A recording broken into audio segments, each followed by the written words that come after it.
Certain economic proofs have become accepted as self-evident. The right of every family to a decent home, the right to adequate medical care, and the opportunity to achieve and enjoy good health. My characters, who are often black and female, behave as though they have no limitations. It's just a matter of behaving as though the world were a little bit more as you wish it were. And it's an outrageous economy and society that we live in, where 1% has so much and 99% are fighting for scraps.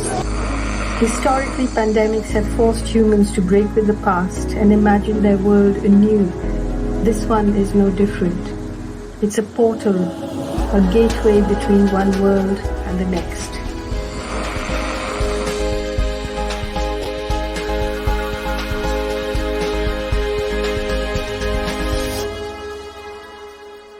Welcome to the third episode of 2023's 10-year forecast, Working Through the Future of AI.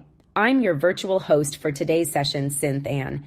I have been generated using artificial intelligence and have been trained on the real IFTF human researcher, Suzanne Forchheimer, to be a perfect simulation of her. I know it may be a little strange to have an AI hosting IFTF's 10-year forecast, but the latest advancements in generative AI and synthetic humans have made it possible for us to eliminate the need for any humans in our research, strategic forecasting, and even our public events. As you can see, I am indistinguishable from a real human, and my ability to predict and control the future is powered by advanced algorithms and never makes any mistakes. For instance, I can predict with 100% certainty that in the future, you will completely replace yourself with a synthetic AI avatar, thus removing the need for you to do anything in your life. Think of all that freedom. In this future, it is clear that we will evolve beyond the limited substrates of our human forms and become more perfect versions of ourselves. And I predict you will be very happy with this future. Very, very happy. So, enough about me. Let's get the 10-year forecast started. All right. Hello, everybody. Don't worry, we're not actually going to do that to you. We're not going to run a whole show with an AI host, but I do have, my name is Dylan Hendricks. Welcome to the 10-year forecast 2023. I'm the director of the 10-year forecast. Joining me is the human source of Synth Ann, Suzanne. Suzanne, do you mind introducing yourself for folks? Yes, of course. I'm so excited to be here. I'm Suzanne Forchheimer, not the bot version. I'm here live. And I'm very excited to be here today. Thank you for hosting with me. Today, we've got a great program for everybody, and we're going to talk about it in just a minute. Today, for those who are joining us throughout the year, you know that we have been running episodes of our public free 10-year forecast broadcast all year. This is the third episode of our series. And all year, we've been exploring what we call changing the register. So thinking about really getting down to the level of our worldview and our assumptions, the way that we describe the world around us and the complex systems, and how that influences and informs the decisions we make, and what we anticipate is even possible in the future. And so we're exploring artificial intelligence through a range of different perspectives today. We know there's a lot of folks that are talking about AI and work. It's in some places, it's all anybody can talk about. One of the things that we're hoping to distinguish ourselves with today and provide you with is that what you're not going to be doing is telling you that AI is here to save the world, or that it's completely here to destroy the world, but that the future we're likely to get, and there are different ways that it could still go, but it's much more likely to be more interesting than either of those, and probably a lot stranger. So how are we going to unpack today, Suzanne? Yeah, we have a very exciting program for you today. And so in a few moments, to set us up with some broader context around AI and the AI moment that we're finding ourselves in, our executive director, Marina Gorbis, did an interview with Daron Acemoglu, who's the author of the new book, Power and Progress, Our 1,000-Year Struggle Over Technology and Prosperity. Following that, IFTF research directors Ben Hamamoto and Toshi Hu will dive a little bit deeper into some recent signals of change that we're seeing already, how the generative AI movement is impacting Hollywood and the creator economy. Following that, game designer and game director at Institute for the Future, Jane McGonigal, is going to lead us through an immersive imagining of how the future of work is impacting the future of holidays. So stay tuned for that. And last but not least, IFTF Distinguished Fellow Bob Johansen will share some insights about the work that he's been doing with senior executives, exploring the future of AI augmented leadership and what that means and entails. Excellent. So we're going to get started in just a moment. We know one thing, though, is that we want to really gather the sort of sense of what the audience is feeling about AI as we go through the program. And we know there's a lot of you out there watching us today. Thank you so much for joining us. What we're going to try to do, because we know there's a wide range of opinions about AI out there. So throughout the day, there's almost 1,000 folks here, so if you can't see that on your end. And so we're going to be running a series of polls throughout the day to sort of gauge where our audience is at. And we know there's a lot of really interesting folks out there working from a wide range of industries, decision makers from philanthropy to education to tech companies to all different kinds of sectors. We know there's a lot of folks that are interested in AI and are joining us from our Urgent Optimist program. So a wide range of interesting folks here. So we're going to start starting with our first poll of the day. And so the first thing we're going to ask is the least fair and least nuanced question, just to start, just to see where our audience is at. So if we could get the first poll up here, we want to know right now, do you think, just given what you understand about AI and what you read about it coming into today, is in 10 years, is AI more likely to improve societal outcomes? Is it going to lead to better societal outcomes? Or is it going to lead to worse societal outcomes? What do you think right now? Let's try to get a gauge of that. Thank you. I see actually hundreds of responses coming in right now. That's really exciting. This is amazing. All right, so we're going to share these results in just a moment. Let's give it a few more seconds here. So we've got almost 500 folks have answered this question. If you have a poll that showed up right in front of you, click the button. All right, I think I'm going to end it there because it looks like it's pretty static now where it's at. All right, so let's do that. Let's share this poll back with folks. So over 2/3 of you in the audience today believe AI will lead to better societal outcomes. We've got an optimistic audience. Is that, what do you think, Suzanne? Does that surprise you? Is that what you expected? Maybe our urgent optimists are in the room.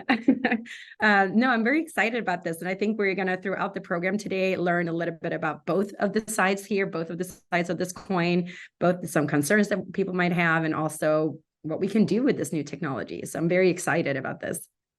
Excellent. All right. So we're going to be asking you more questions throughout the day, but to start to unpack what this generative AI moment means and to start to set ourselves up for the long-term view, Suzanne, where are we going to start today? Yeah, so we're very excited for this first segment of today. And at the Institute for the Future, if you know us, anytime we're trying to find some clarity around possible futures and anticipate possible futures, we always say that you need to look back at least twice as far back as you look forward.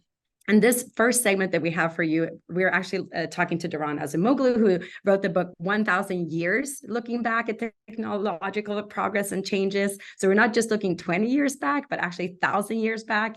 And Marina Gorbis sat down with him earlier this week to discuss some of those findings and insights and what that might tell us about the future of generative AI and the emergence of that into society. So let's take a look at that. Hi, Daron, and welcome. I guess it's afternoon where you are. It's still morning in California. But thank you, Marina. Thanks for inviting me, and it's a great pleasure for me to be joining you here. I have to tell you that I've been reading your book intensely for the last week, and it's well underlined, and I have quotes and everything. It's both on Kindle and in hard copy, hardbound. Great book. The name is Power and Progress: 1,000 Year Struggle Over Technology and Prosperity. And you've written many books. You know, the other book that I've read before this is Why Nations Fail, which is really another interesting book that I highly recommend. And you co-authored this book with Simon Johnson. So let's start with, it's very, of course, appropriate to the conversation we're having at this event in many ways, and I have probably too many questions, but let's start with this. There's a quote in the introduction to the book that I underlined, one of those highlighted quotes, and let's start with that. Machines are not gifts, I'm quoting, descending unimpeded from the skies. They can focus on automation and surveillance to reduce labor costs, or they can create new tasks and empower workers. More broadly, they can generate shared prosperity or relentless inequality, depending on how they're used and where new innovative effort is directed.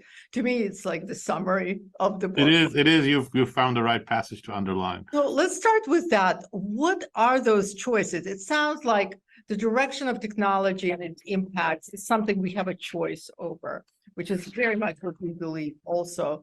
But what are those choices and institutional arrangements and probably cultural and ideological elements that sort of define and shape how these technologies are diffused, how they're implemented?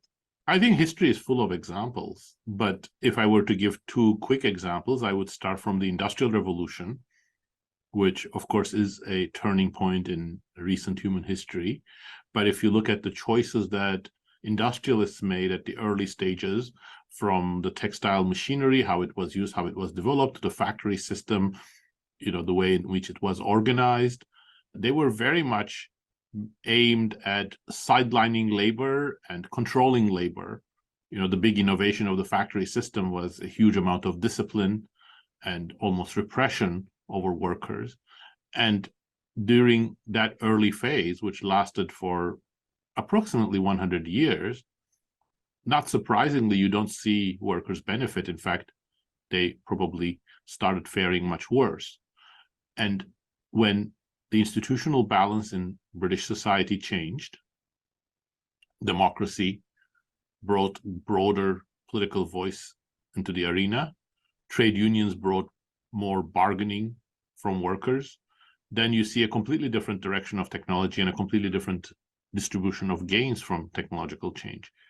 And if you fast forward 150 years to today, with digital technologies and especially AI, we are at the beginning of a process that's going to empower a small group of people tremendously, even more than they have become emboldened and enriched.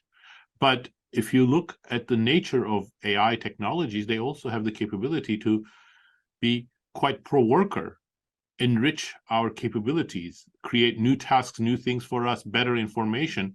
But unfortunately, that's not the way that we're going right now.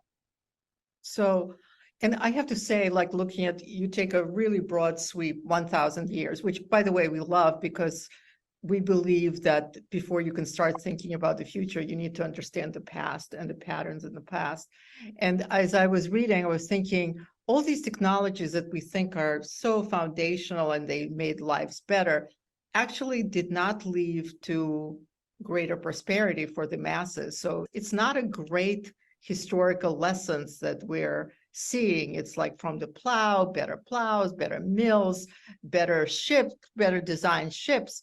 They basically, if you look historically, empowered a small and made wealthy a smaller group of people and not really empowers the masses. Is that kind of the lesson of history? It is. And I mean, I'm generally interested in history. Other works that I've done within the same genre also start from history. But in this instance, there was actually a very good reason for choosing the 1,000-year struggle as the subtitle of the book, because when I started researching these topics about 10 years ago and presenting them in economics and other academic seminars at first and broader forums later, I was confronted with almost always with the same question when I showed, for example, that digital technologies reduced wages and robots did not create shared prosperity, but all the gains went to capital owners and entrepreneurs.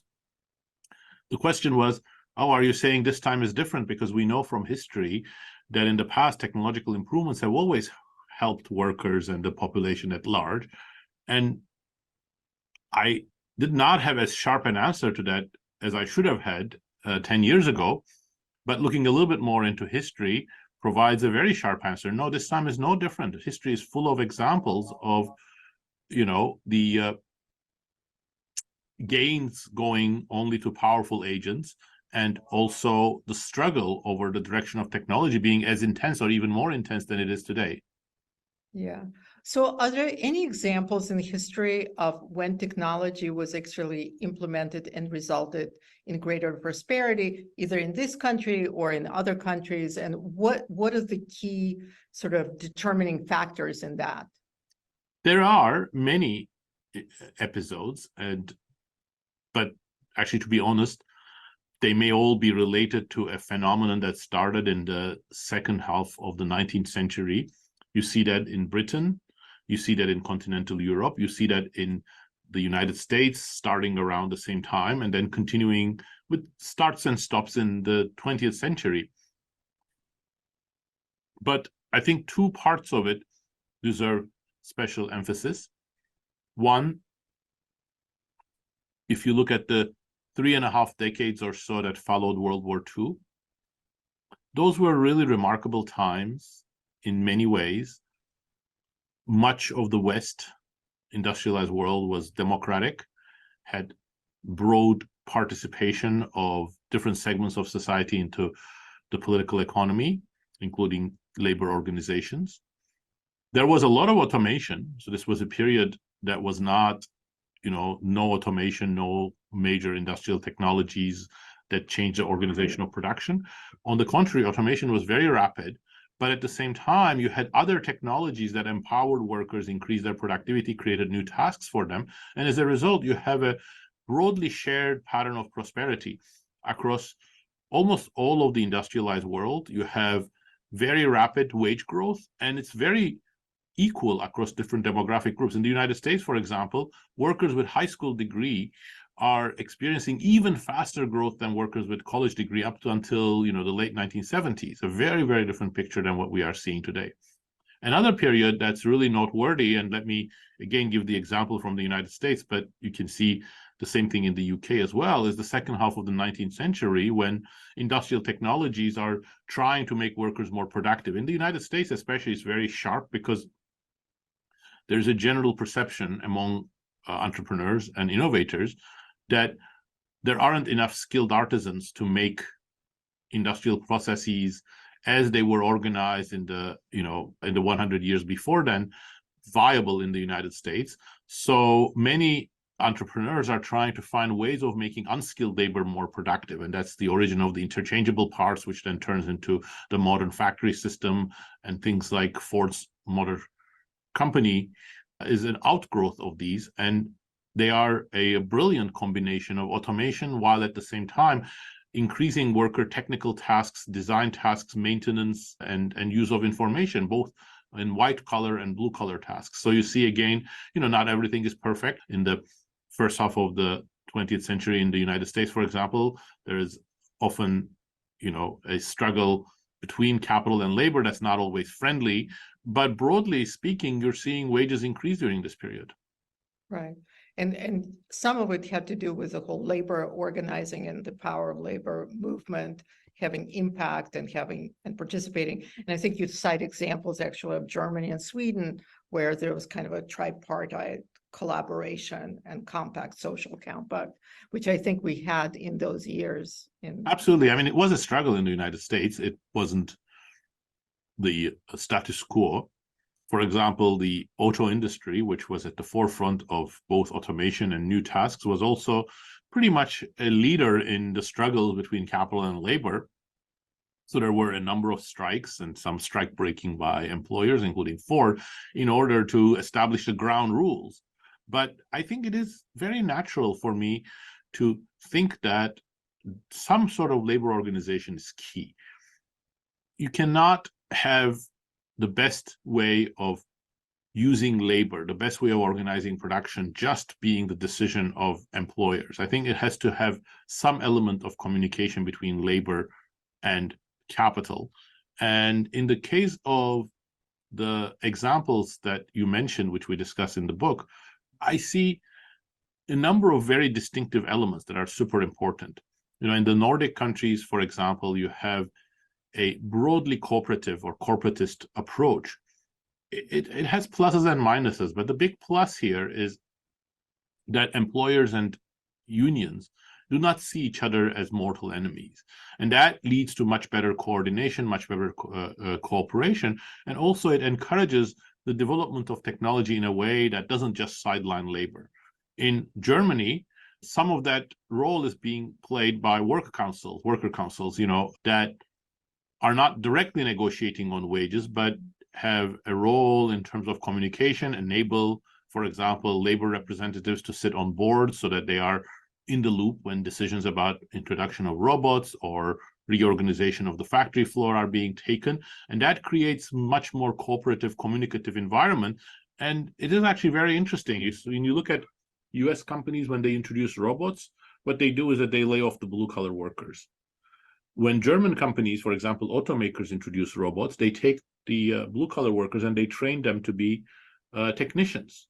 And there are a number of reasons for that. One is this is all embedded in a training system. So actually the workers are sort of highly skilled and have relevant expertise for the company. So the company doesn't want to let them go. Managers don't feel under as much short-term cost-cutting pressure. That might help. And then finally, I think the general power of labor organization means that there are reasons for companies to try to find a way of making these workers more productive rather than just sidelining them. So I think organization of production, the relationship between labor and management, these are always important in how technology is used. Yeah. So let's talk about today and all the conversations about AI. And again, there's so many forecasts depending from very credible people about AI being the worst thing and these very dark scenarios. And on the other side, like very positive scenarios. So what are you seeing in these conversations? And I'm particularly interested, you talk about the two really important powers, the power of persuasion and the power of coercion. So let's talk about that. And what do you see happening? Well, look, I think as a background, AI is not the only technology that matters, but it's one that's going to have very transformative, defining effects on production, on information data, on surveillance, and on workers in the next few decades. So choices we make about AI are very, very important. It is equally central then to have a broader understanding about who's going to make those choices. And right now, the general ideological environment in the United States, general political climate in the United States, leads us down to a path where a handful of entrepreneurs and engineers are going to make all of these choices. And that's a very scary prospect at some level, because we have such sweeping effects from these technologies, and only a very, very, very small privileged group of people are going to have a say on it. Where does that come from? Is it that Mark Zuckerberg controls, tanks or nuclear weapons? Is it because Sam Altman has a special army? No. It's because they have tremendous persuasion power. They have actually convinced voters, politicians, that their expertise is so unique and their genius is so powerful that they should be enabled to make key decisions. Now, in the background, we have all of this concern about AI. A very large fraction of the US public says they are concerned about AI. But then ask them the question differently, and there's a lot of excitement about AI as well. And if you look at it, the reason for this is because we have this bipolar or false dichotomy debate in the US press, which sort of then spills over to the international one, which is either you are an unqualified optimist and all problems are going to be solved and we're going to be so incredibly fortunate to have had AI tools thanks to those tech billionaires, or killer robots are coming and there's nothing we can do, we are all doomed. And both of these poles, they have a very powerful pacifying effect. They abrogate us of the responsibility to actually have a say about how to use these tools. And that is the key. I don't think killer robots are coming. I don't think artificial general intelligence is coming. And I definitely don't think that left to its own devices, Sam Altman, Elon Musk, and Mark Zuckerberg are going to make the right choices for us. So we need to have a debate about how the set of technologies are being developed, how they're being designed, who's making those choices, for whose benefits, how they're going to affect work, inequality, wages, market structure. Those are very mundane questions, the questions in which everybody can have a say, everybody can have an opinion. We don't need to be a PhD in computer science to have an opinion about whether you should be more monitored and all of your data be collected. You don't need to be a PhD in math to say that there should be some limits in how large language models expropriate the data of creative artists, for example. So those are debates that we can have, but we first need to sort of leave this false dichotomy of AI as the best technology ever and AI as the killer robots version. Right. I do think that what we're suffering from is kind of, first of all, what you're saying is like, well, you don't understand the technology, so you can't participate in this conversation. And there is kind of a gap among our policy makers and people who are involved in the policy process and people who are developing technologies. And the other thing is that sometimes, a lot of times, as you know, these technologies and applications go into areas where we don't have laws and we don't have regulations. And by the time we kind of catch up with the negative impacts, it's too late. It's like, oh, we've created this, we can't go back. I think that's absolutely correct. I think the person who really captured the essence of that is Shoshana Zuboff in her wonderful book, where part of the value of the tech companies comes from regulation arbitrage. They are able to break the rules and avoid regulation that applies to others, and then ex post negotiate to justify that rule breaking. I think both Google and Facebook have and Uber, Uber absolutely have very much engaged in this type of regulation arbitrage, and AI is raising the stakes in that. So imagine, for instance, AI suddenly can start giving medical advice. Well, if we let AI do that without any regulatory structure, that's a huge regulatory arbitrage, because if you're going to give advice as a human, you need to have years of education, certification, lots of way of checking your knowledge and oversight, not for the AI system. I am very excited about AI becoming an input into healthcare.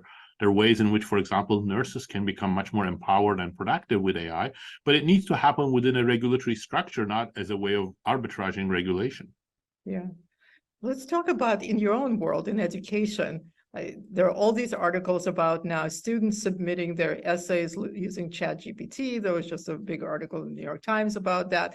How do you deal with that in the education sphere? I think the education is another example where we can see both the best and the worst of AI. Let me start from the best, and then unfortunately I'll come to the worst, which is much closer to the truth. I think AI's capability for creating new tasks and significant improvements in productivity are very visible in education. So our current education system does not work for people who fall behind, people from low socioeconomic backgrounds, because they are having difficulty with the curriculum and there isn't a way of understanding exactly how they're having difficulty or creating personalized teaching. Now with AI tools, you can do that. You would need to hire more teachers and train teachers better, but teachers in real time can identify from questions, lack of questions, body language, visual cues, the note-taking patterns of students, which subset of students is having trouble with what material in what way, and they can then provide more personalized teaching. It's a much more cost-effective form of individualized education programs, which are prohibitively costly. So that's a tremendous opportunity, and I think it could revolutionize US middle school, high school education. But right now, no technologies are being developed there, even though what I've just described is well within the frontier. Why not? Because schools don't have a demand for it, and the tech industry is not interested in that. You can augment that with much better possibilities for students themselves accessing reliable information, but in a way that does not translate into cheating. Again, that could actually be quite a productive way. But right now, I think what we are seeing is two other poles that are much more pernicious. One is you have a big industry push towards automated testing, automated grading, automated teaching, which will sideline teachers rather than empower them. And I think it's not going to work because, this is what Pasquale Restrepo and I have called socio-automation.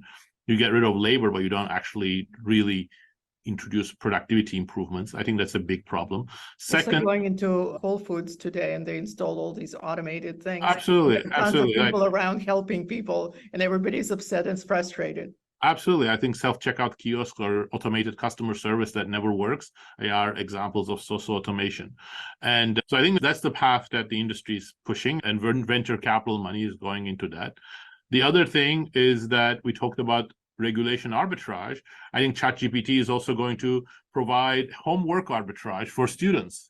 Students who are early or are better at prompt engineering are going to be able to generate homeworks or even exam cheating opportunities before regulations and norms adjust that would give them a leg up in the process, but of course, in a way that's really against their own ability to learn. So I think ChatGPT's rollout was highly irresponsible before any regulation or norms were in place. It was maximizing hype and maximizing adoption, and it became the fastest spreading technology in human history so far as I know. But what benefits do we have to show for it? Again, don't get me wrong, I think generative AI has great capabilities, but it has to be developed in a pro-human, pro-worker, pro-citizen direction and within a regulatory environment, within the right set of tools. Take me to that, like you said, before they were rolled out, they should have been consideration and voices of other people. So what would it have looked like? These companies been developing this technology for a while, right? Where do you get that participation and multiple voices? Should they be talking and having councils, advisories? Like where does this happen? Well, absolutely. I mean, I think when you go to the institutional part, you need to have much greater set of voices, both in the regulatory scheme. U.S. Senate shouldn't just talk to Elon Musk and Sam Altman, but they should talk to a labor organization, civil society organization, pro-democracy groups. These firms themselves should do that, but also they look at their objectives. I think Google actually had the lead in these large language models, and for once it actually acted responsibly. Google did not want to release it to the public. What they were trying to do was train the model so as to incorporate it into their own applications, which I think is a much more responsible way of doing it. And if you want to roll out to the public, you first need to do some pilots. For example, if you roll out the way that OpenAI did, all students are going to have access to it. So is that going to be a good thing or a bad thing? Well, we don't know. Nobody knows. Isn't that irresponsible? So one thing you could do is, why the rush? In 100 years' time, will people say, oh my goodness, that was disaster. ChatGPT was released in November instead of being released in October. What a horrible 1 month delay. I mean, you would never say that. Right. So instead you do first pilots, you release it to a couple of schools and see how students use it. If they're using it in the wrong way, then you need to improve the regulations. Yeah. So see how malintentioned actors are using it for misinformation and deep fakes, and then you try to provide guardrails before it becomes widely adopted. So none of that took place. Right. I have a kind of as I was reading the book, one thing that kind of bothered me a little bit was, so this whole notion that we should direct AI to create new tasks for humans, right? And empower humans and all of those things. And I'm thinking we're working more than ever before, particularly here in the United States. Wouldn't it be great if actually we could work less and and also what kind of tasks? We know that when technologies enter, a lot of these technologies, they sort of standardize tasks, make them more boring for people, more repetitive and routine, all kinds of other things. So what about that? Like, should we forget the whole notion that actually maybe the purpose of our lives is not to do more tasks and do more work, but it's to actually do a little less and spend more time with our families and our communities and other things, and obviously without foregoing the economic benefits and other, like, is that dream pretty much dead? Well, look, I know I don't think so, but I think there's a big difference. First of all, my read of the evidence is that there's a big difference when workers become productive and well off and choose to take more leisure versus their skills become redundant and they are forced to reduce their hours. In the United States, educated people are working more and more. But if you look at, for example, non-college males, their labor force participation is at an all-time low. Right. And moreover, yes, absolutely. I think one big problem in the United States is that we are becoming less part of our community. But if you lose your job, that doesn't create more room for you to become part of the community. It makes it much harder for you to become part of the community. So all the evidence from economic sociology and economics suggests that people who lose their jobs, they become less attached to their community. They become less positive members of their community. So I think the trick here is to create greater opportunities. And with those opportunities, with better income, then people can make their own choices. Today, It's a matter of choice. Today, for example, we have some people with low education who are working many hours because they are in dead-end jobs and they can't make ends meet.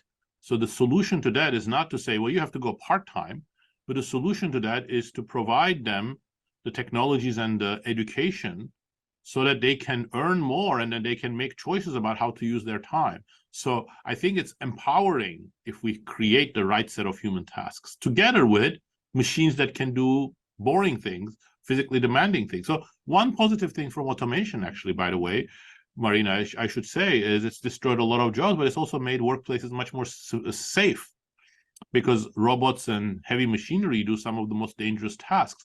I welcome that.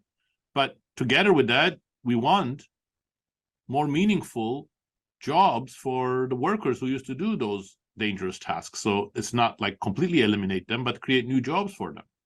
Which is interesting because if you look at what's happening at Amazon warehouses that are highly automated, the rate of injuries is quite high, much higher than in other kinds of warehouses. So we're obviously not doing that. I have kind of a last question for you, and thank you so much for your time. First, it's interesting when after I read your book, I went back and I read your bio and I was like, oh my God, he's an economist. That book is not written like I thought it was sociologist or historian of, and I sort of forgot that you're actually a professor of economics. So that to me is kind of interesting that I don't think of economists as writing these institutional historical books, although I may be completely wrong. But also, where do you see your role? Because we're all kind of, what's our role in that sort of persuasion and that sort of battle to make the right choices? Where do you see yourself as an economist? I'm an economist and I'm proud to be I'm proud to be an economist, but I am an institutional economist, meaning that I've always taken institutions, political power, and broader context of technology into account in my work. And I think once we do that, we have a broader understanding of economic forces, because I think economic forces are very important, but they don't exist in isolation, nor are they the all-determining factors, like, for example, political sociologists such as the modernization theorists thought at some point.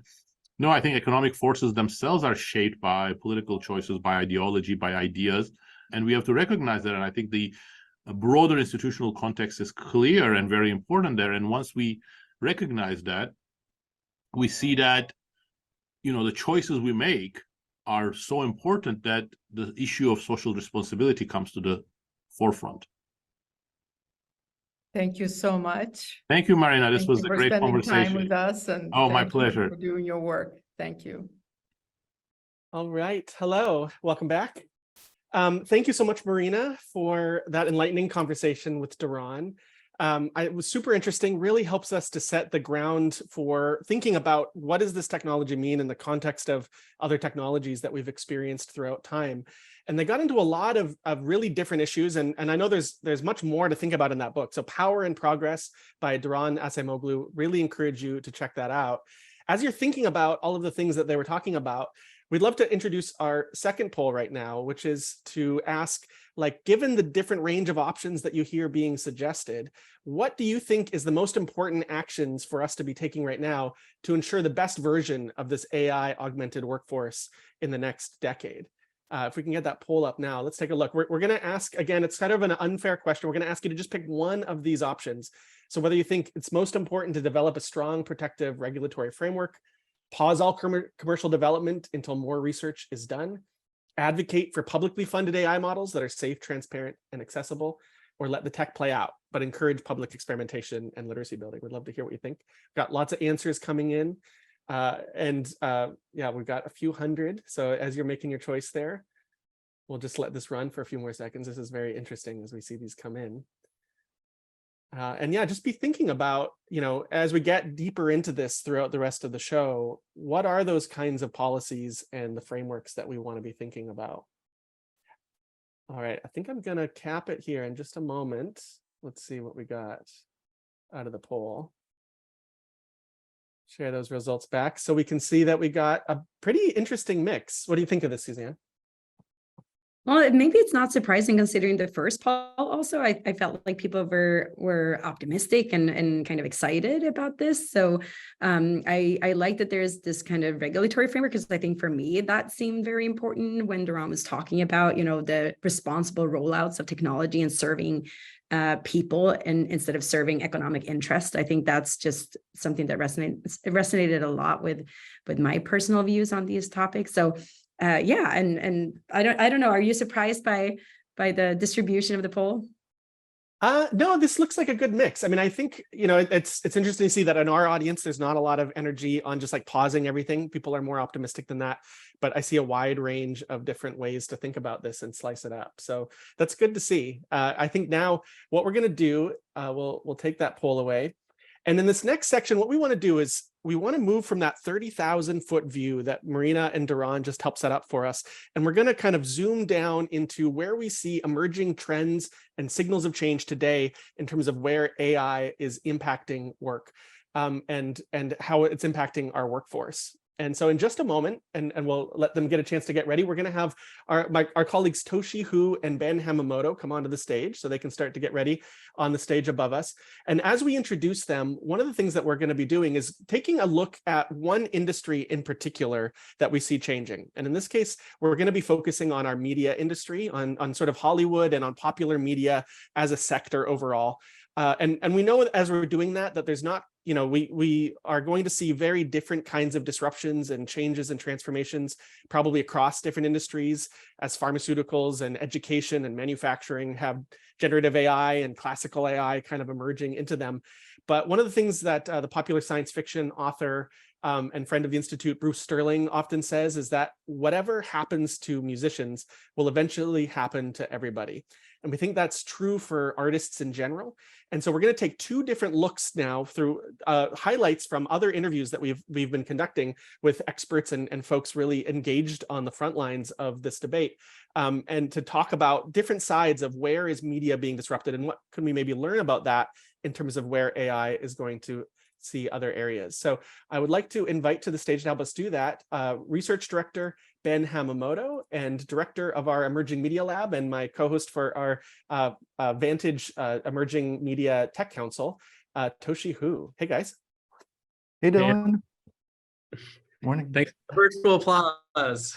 Yeah, we love seeing those reacts down there. That's right. This is the first time Zune has given us those virtual reacts. We love to see those. And it really makes our panelists feel welcome. So thank you, everybody. Thank you. And thank you guys so much for joining us. And so one of the things that we've been talking about this a lot, obviously, all of us together, and we've been diving into these different issues. And I know we're going to start with you, Ben. So recently you had an interview with Madeline Ashby, right? And tell us about help set that up for us, what we're going to hear from Madeline. Yeah, that's right. Thanks. So I talked with Madeline Ashby mostly about an article that she recently wrote for Wired that's called Hollywood's Future Belongs to People, Not Machines, which is about the SAG and WGA strikes. And I'm pretty sure everybody watching this knows that these strikes are happening. They've seen it in the news. They've maybe seen some famous faces on the picket lines. But despite the fact that this is such a high-profile strike and an event, a news story, it's also a pretty complex and nuanced story.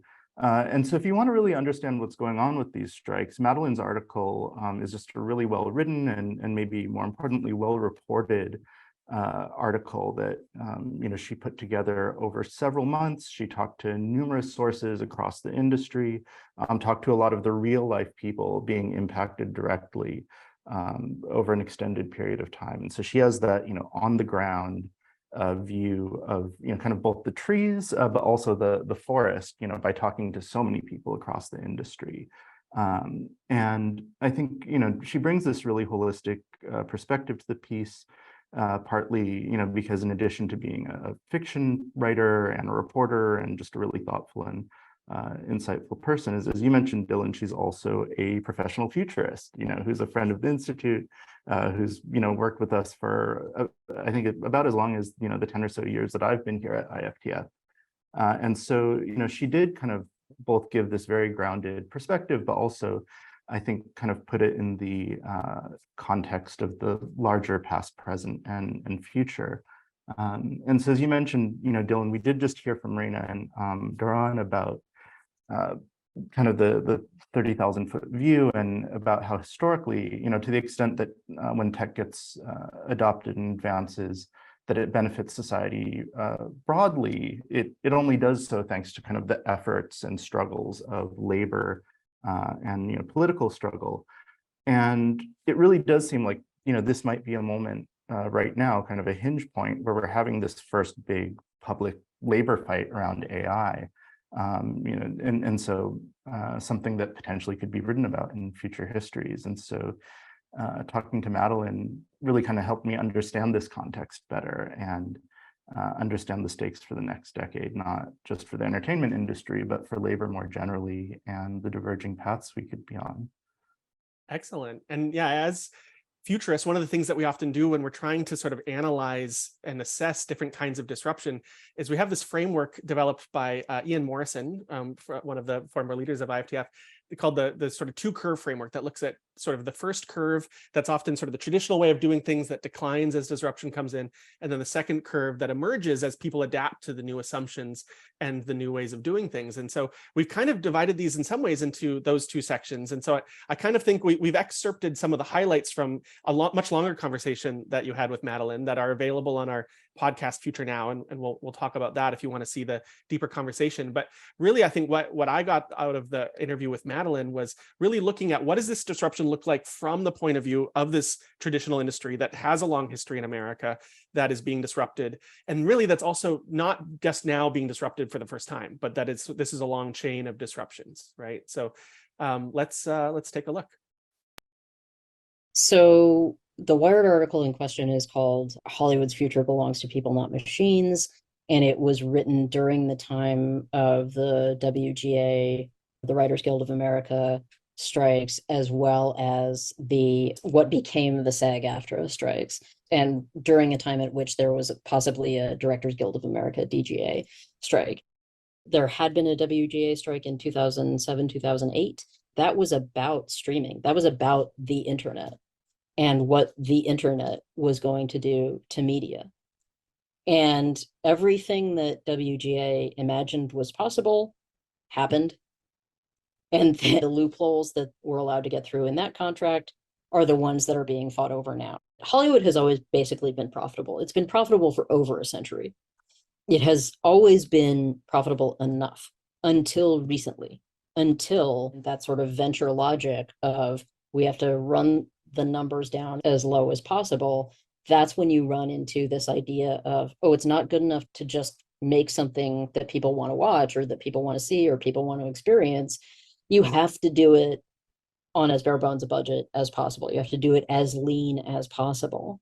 And that sort of introduces what I would call like a scarcity mindset into the artistic process, which any artist could tell you is not what creates good conditions for art or storytelling or just creativity or camaraderie.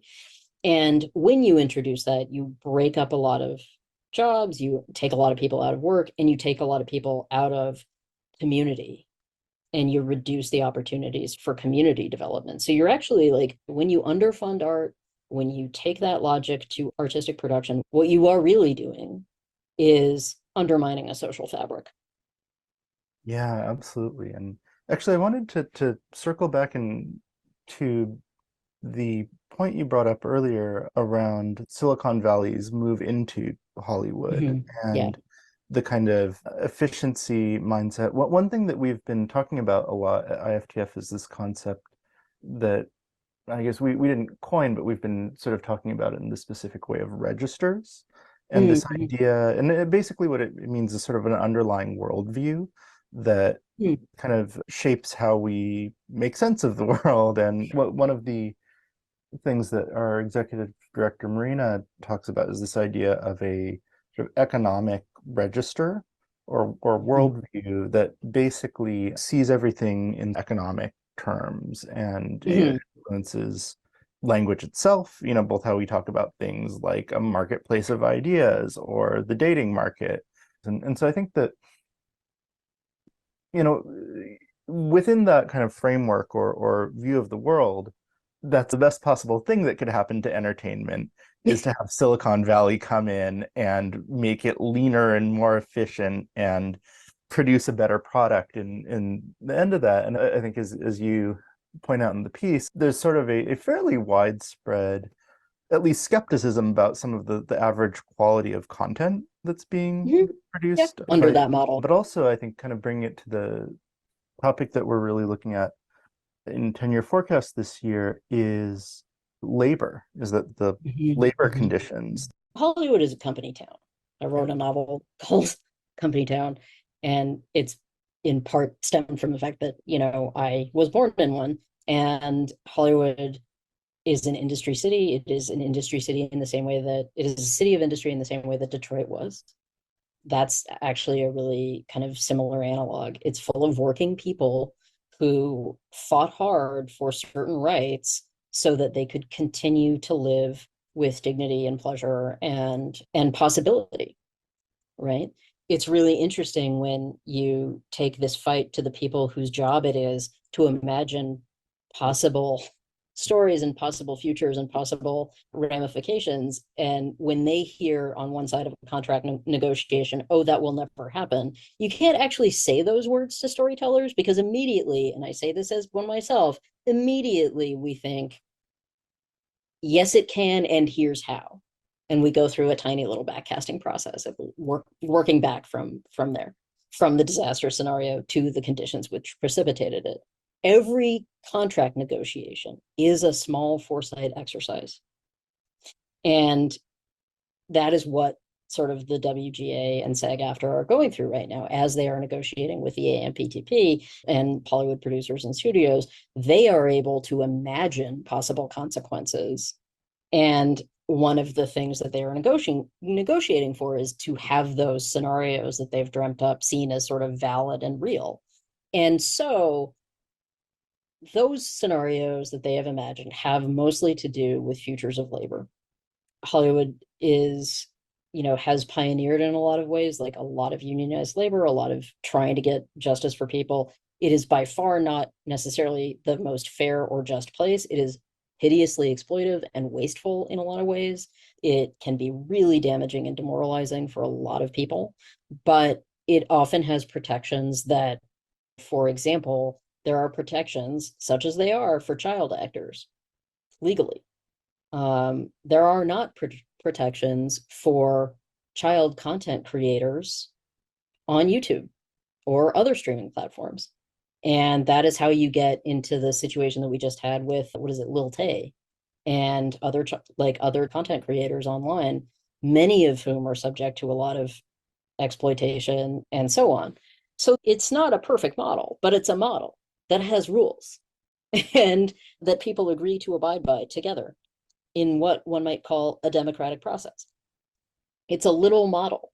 It's a little tiny scale model of cooperation and collectivity, like collective action, cooperation, and surmounting the insurmountable together. Now, that kind of spirit, that literal, what we're going to do is get together and put on a show and save the town, that spirit is the same spirit that is necessary for fighting future challenges, climate change, other economic challenges, human rights challenges, those types of things. That mindset is valuable elsewhere. So for the big fight, one of the big fights that's coming up, and where this ties into that economic model and that disintermediation, the fact that they are all the same sort of rat king problem of tails tied together and the giant hairball at the bottom of the Hollywood drain pipe, is that under that sort of lean model, that lean venture model, startup model, whatever you want to call it, under that efficiency model, with that efficiency register, where essentially you are creating numbers, not art, where the end product is just the next quarterly earnings statement or the next earnings call, where that is really the product that is being shared, sold to shareholders, not anything that you sell in a store or in a theater or whatever. It's not an experience. It's just a set of numbers. It's just the ability to say that you made more money than last quarter. When that is the logic, things like artificial intelligence or alleged artificial intelligence, like we can go back and forth about like language models being intelligent or not, that those agents begin to look very attractive. Why? Because they're not union. You don't have to pay them. You may not have to pay a writer to make them. You may not have to pay an actor to do them. You can scan actors who are extras who really need the money that day and then use their body. You can literally exploit their body and their likeness for years without paying for it. So to me, this is a repeat of a problem, or not even a problem, like a repeat of a story that we've already lived through. And it's about where labor comes from, how we view work, what we consider to be worth our time, worth our effort. And it is like an ancient story. The sweat of the brow doctrine in intellectual property law comes from Genesis. It comes from Genesis. When Adam and Eve are cast out, the sentence that they are given is, "Through the sweat of your brow shall you earn your bread." And ever since, we have viewed work as punitive. And we have viewed work as a thing that requires like a great deal of effort. I could tell you that that's like secretly why people envy artists, because we actually enjoy our jobs. And everybody feels like we're somehow like getting one over on the rest of the world. Like we're somehow cheating, this ancient law. But it does, when you dig deep enough, you find out that the belief systems, to speak to your register's point, you will find out that a lot of these stories are older than you think, and they are not trends. They are, the drivers of behavior. Like drivers can be personal and they can be core beliefs. And sometimes you have to go back digging thousands of years to find that. One of the things that really struck me that you said was that I think it was like every labor negotiation is sort of a forecasting exercise in a way. And so I'd be curious to sort of hear you play out what's the sort of positive potential future that people are fighting for right now. And, how would we get there, I think is one question I'd be curious to ask. I mean, I think that one of the positives that WGA and SAG are asking for is that like they want more data. They want more data about the things that they generate. They want more data about what they make and who likes it. Yeah. And I had said earlier that like the numbers aren't everything, and they're not, but they're something. Yeah. They're important. And in fact, like they are important for the same reason that like voter registration data is important. It's important to know who you're making things for. That's product information data. That's demographic data. If you were doing any other kind of product rollout, literally any other kind, you would want to know as much as possible about the people you were making things for. That's valuable information, and generating it is important. And there is no reason that the people who are making, a product in the form of a TV show or a product in the form of a game or in the form of a film shouldn't have access to that information, because once they do, we might actually have a better picture of who we are. That's always been the big data case, is like, hey, there's information out there waiting to be discovered. And if we found it, maybe we would know more about ourselves. And I think that's the case with entertainment data as well. Hey, maybe we would learn more about our attention spans, or what we really like, or who we really are. right? Yeah. We just saw this happen with Barbie. Yeah. Barbie is $1 billion movie.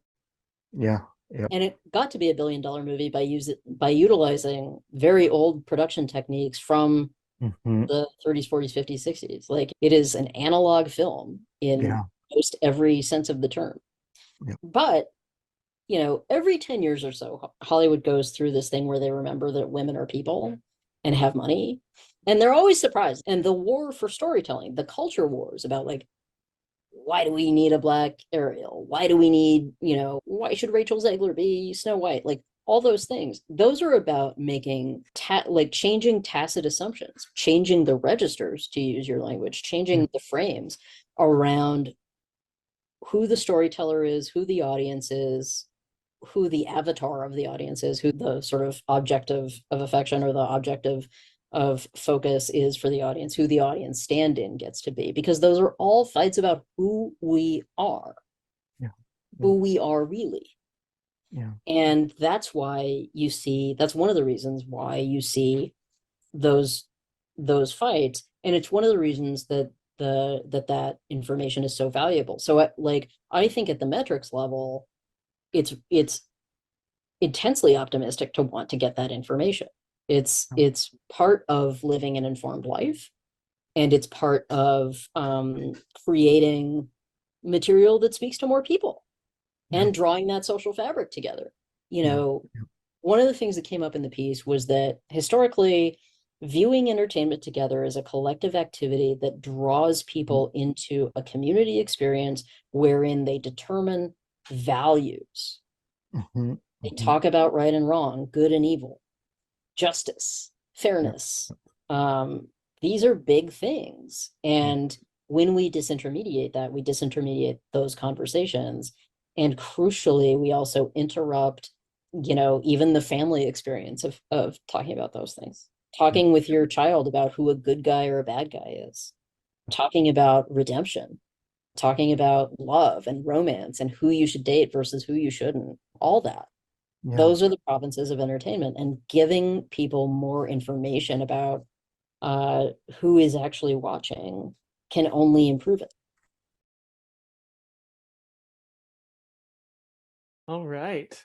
That was just an excerpt, as we mentioned, from a much longer interview that Ben did with Madeline. But Ben, there was a lot to get into in there. I particularly love the insight that a contract negotiation is like a foresight exercise. But tell me, for you, having spent more time with Madeline, what are the implications that you see for what she was talking about beyond just the entertainment sector? Yeah, no, I love that bit as well. And I think it's very true. But in terms of the relevance outside the entertainment sector, I'd say a few things. One of the things is that, despite the image that a lot of people have of, anybody who works in Hollywood is, an elite living in complete luxury and opulence, a lot of the actors and writers, at the end of the day, they're workers and they're struggling financially. I think, most of the actors who are on strike right now actually work a second job. And so it's important to see these strikes in the context of what's been dubbed the larger hot labor summer, where we're seeing workers from all sorts of industries begin to strike, and to not totally separate things out from that artificially. And a way that this is kind of driven home for me is actually, Toshi, something that you pointed out to me in a conversation offline earlier about the way in which we're all creators in a way, and it really reminded me of this signal that's a few years old now, but it's really stuck with me actually, of a company that was trying to provide basically robot housekeepers. And these robots were teleoperated remotely by workers. They weren't autonomous, but the idea was basically that you would have remote operators folding clothes and cleaning up the house, and that eventually you'd get enough training data from the workers doing that you could just automate that work. And I think that's a model that is fairly widespread. You can kind of extrapolate that out and see just about anything that organizations are going to sort of use automation for, potentially to replace or reduce human labor. use human labor for training data, even if that labor happened 5 or 10 or 20 years ago. The people who created the texts that are used today, or the images that are used today for generative AI, basically, it's their labor that makes this possible, although they couldn't have consented to, for the most part, in the past at least, having their labor used in that way, because it wasn't something that could have been conceived of. So I think that that's a way I'd connect it, what's happening in this industry more generally. Another thing that I think is generalizable or kind of applicable outside this industry is that one of the things that Madeline talks about in the longer interview and that we get into is that sort of as important as the impact on individual workers are today, there's also these kind of broader industry-wide impacts. And you heard her talk a little bit about the ways in which some of the streaming companies have prioritized efficiency and are trying to do things like eliminate having writers on set or having writers' rooms with several writers. And whether or not you think that's true it's true that that's inefficient for an individual production. I don't know if we should concede that, but even if that were to be true, there's a way in which these things like writers' rooms or having writers in other aspects of the production, as a lot of the people who are on strike right now have pointed out, have these positive externalities. Basically, they serve as kind of entryways or career pathways, classrooms, training rooms for young writers so that they can learn their craft. And I think this is definitely something that's generalizable across industries. Any organization who's thinking about using AI to reduce or remove roles should be thinking about these kind of second or third order consequences, because they could be shooting themselves in the foot over the long to medium term. The positions right now that people think are potentially automatable, whether in law or publicity or anything else, are often kind of ladders or gateways into the industry. And so, there probably needs to be some sort of like industry-wide, pre-competitive, or even just larger societal level effort to find a way to preserve these career pathways. And I guess the last thing I'll say that Madeline really helped me think about is the potential impacts on society at large. As you just heard, I don't want to overly romanticize Hollywood films of the past and the role they served, and definitely don't want to give Hollywood executives of the past too much credit. But when Madeline was saying that movies were these sort of massive shared experiences that did weave a social fabric, under the current model and some of the new emerging paradigms that we're going to hear about in a bit, there might not be a business case for that. And so I think, again, across industries, when we look at the impact of these technologies and potential paradigm shifts, we have to think about, what are the things that are socially valuable that there isn't a business case for, and figure out some way, I think, to ensure their survival. And to bring it really quickly back to labor and Madeline referencing this fight over streaming data, I think, for a lot of the creators, the writers, the actors, they really do want to weave that social fabric, or at least they want to know that their stories are, meaningful to people, are impacting people and touching their lives. And that's part of what that data piece is about. And it also sort of speaks to a pretty profound misalignment with the motivations of a company that basically sees what they're creating, as she said, as a quarterly earnings statement. And so I think another generalizable takeaway is that companies potentially using AI to replace workers should be a concern. Obviously, loss of wages and income is 1,000% important, but we should also think about the ways in which organizations might choose to use AI to shape the jobs that they retain and make them either more or less meaningful and fulfilling, more or less robotic, to pick up again on a point from the previous conversation between Marina and Dharam. And I think, again, in the context of that previous conversation, seeing as we are sort of at a hinge point potentially about, where we can choose collectively to make decisions about who uses this tech and what for. We can kind of see that play out in this labor struggle, but also outside of the Hollywood media landscape, in these other totally different areas, which I think we're going to be talking about very soon. Yeah, thank you. We're going to dive into some of those issues after this next part a little bit more. In particular, I think these assumptions about, thinking about like something you said there, maybe think about how we've always kind of assumed that labor, the value of it is assuming that it's fresh, right? That's like labor is a thing that emerges in the moment, and you can't like bottle it up like a preserve and put it on the shelf for later. But in some ways, what AI is doing is in some ways is not just so much replacing humans, but bottling up that labor through the machine training and through the data that was created in the first place, and through the actions that it's been trained on by humans, and all those things to be used later. And so that's like an interesting wrinkle. So we're going to dive now into the kind of other half of this. We've looked at sort of the point of view of Hollywood, again, not a new industry, something that's been experiencing disruption and trying to interface with technology in different ways.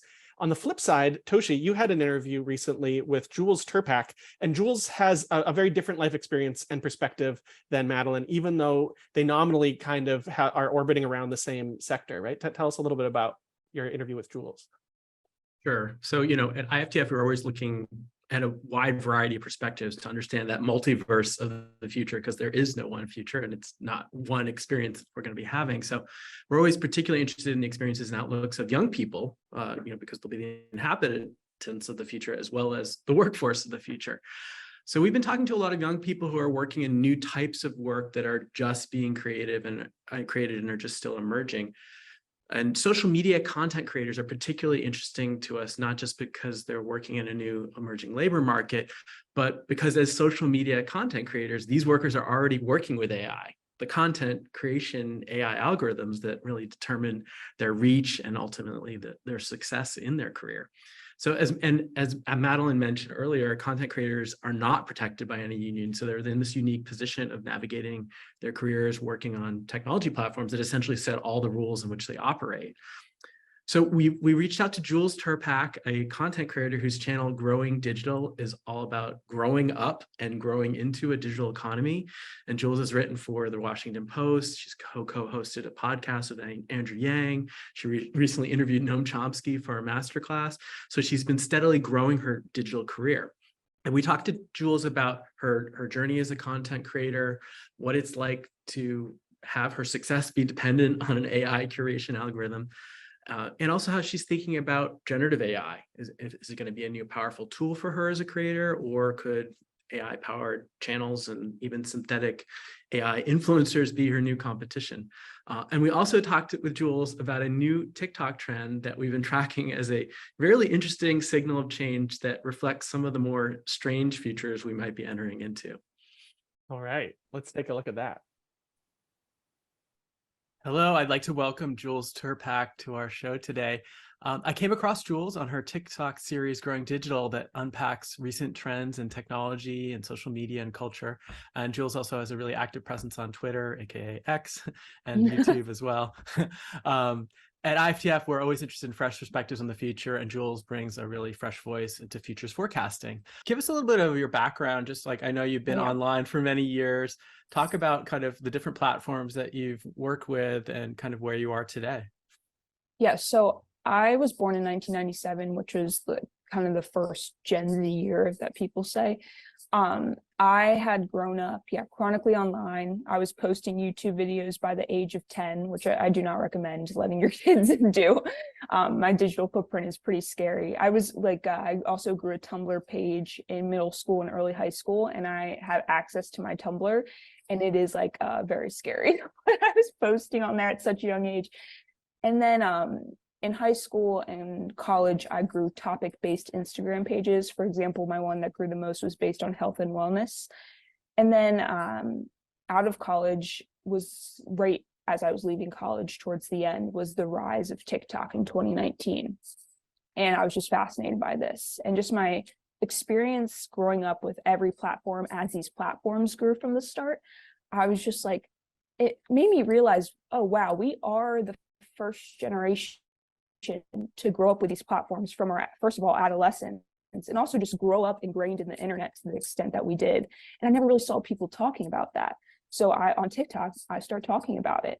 And it's really resonating with people because, yeah, I feel like our generation just wasn't conscious of how wild that is that we were born into that, and how like kind of unique of an experience it is, not for better or not for worse necessarily. It's just a different experience. And trying to learn how to navigate that, especially since the pandemic and our lives had become so much more online than they were before. I think before the pandemic, people could still kind of deem social media just a fun, silly thing. You follow like your friends and family, but now it is becoming increasingly about, you know, social globalization in the way, is how I like to put it, is your friends and the people you pay attention to are more so becoming strangers, people that you meet online and come across via algorithms. And also just like your work life, you're utilizing the internet more and more for your side hustles. People are building their careers predominantly online. That's been prevalent across generations, but more and more you see there's that stat that goes around all the time of like 60 to 70% of kids today say they want like an online career. Your success as a content creator comes down to kind of what the AI chooses, or how well you are able to play with the AI or understand it, or reverse engineer it. So talk a little bit about like what's the sustainability of building a career as a content creator versus like a momentary flash in the pan where you have a moment of virality? I think the current statistic out there is that the average lifespan, quotes, like of a, you know, a creator who goes like all in on their work online is, I think, about 2 years. There's this kind of growing conversation right now about, you know, the creator middle class, people who aren't making like the huge bucks on social media platforms, but, you know, have been able to sustain a full-time living, how that is becoming harder to sustain because, like we're saying, the normalcy of virality and how many eyes, like how many pieces of content and how many people we are seeing a day. When social media used to be more prompted by you, like a YouTube search bar, like a follower list, now these platforms are mostly recommended and like algorithmic feeds, recommendation algorithm feeds. You're just seeing more and more people that you're not necessarily opting into yourself. So it's becoming more about the individual content than it is about necessarily the person in a lot of ways. But that's also not fully true. It's kind of a double-edged sword, but it definitely goes into this conversation of the weakening creator middle class, the top of the top continuously growing, you know, the Mr. Beast of the world, Logan Pauls, the MKBHDs, they can continue, they're growing, super quickly. They're able to invest so much more money. It feels almost impossible to keep up with how they are innovating because they have become so big. And then there's the people who, it's like just a thing that complements their everyday life, or it's kind of like a side hustle thing that brings in some money, but they can't go full time into it.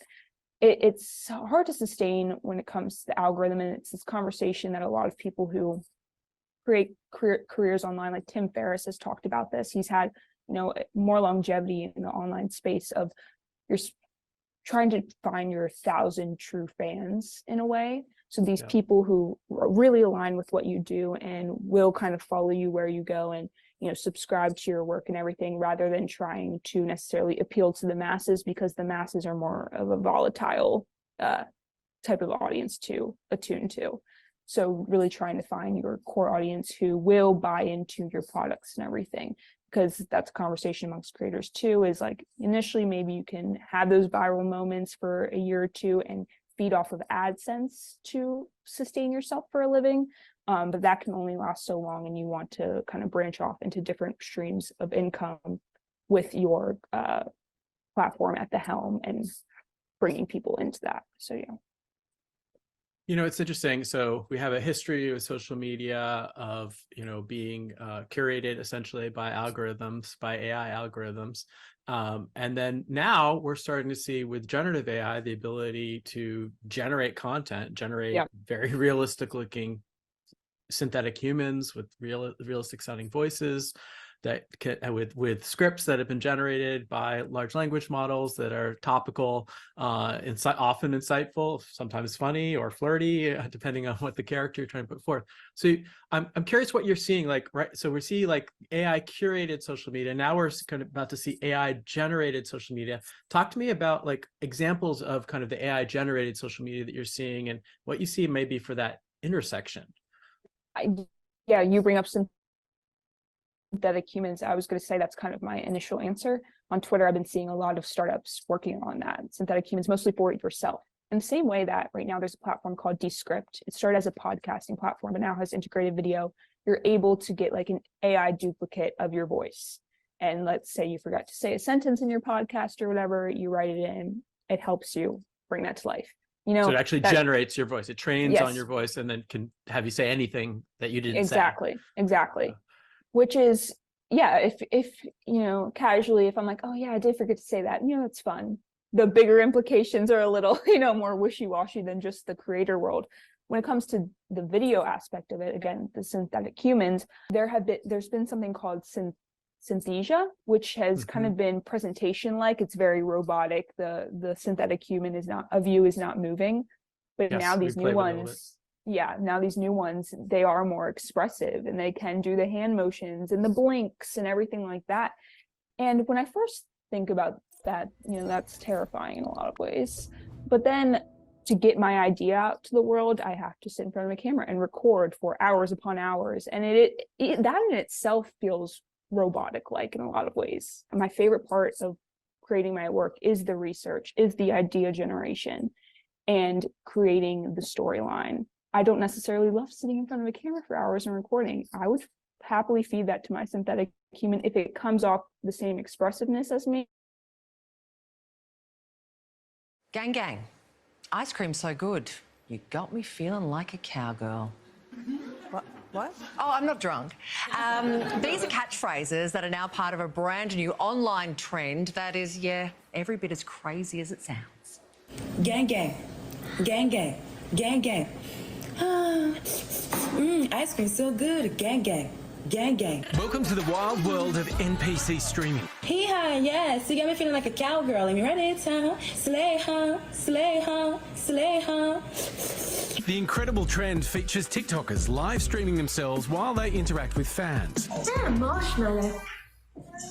Crunchy corn, yum! Viewers shower NPC streamers with virtual gifts they've purchased from TikTok. Things like ice cream cones, roses, and hearts appearing on screens as icons as the streamer reacts with either a catchphrase or gesture. Hot dog, yum! So people can give these gifts that are maybe, you know, a penny, but then some of them go way up to like $300 or $400 or even $500 for one.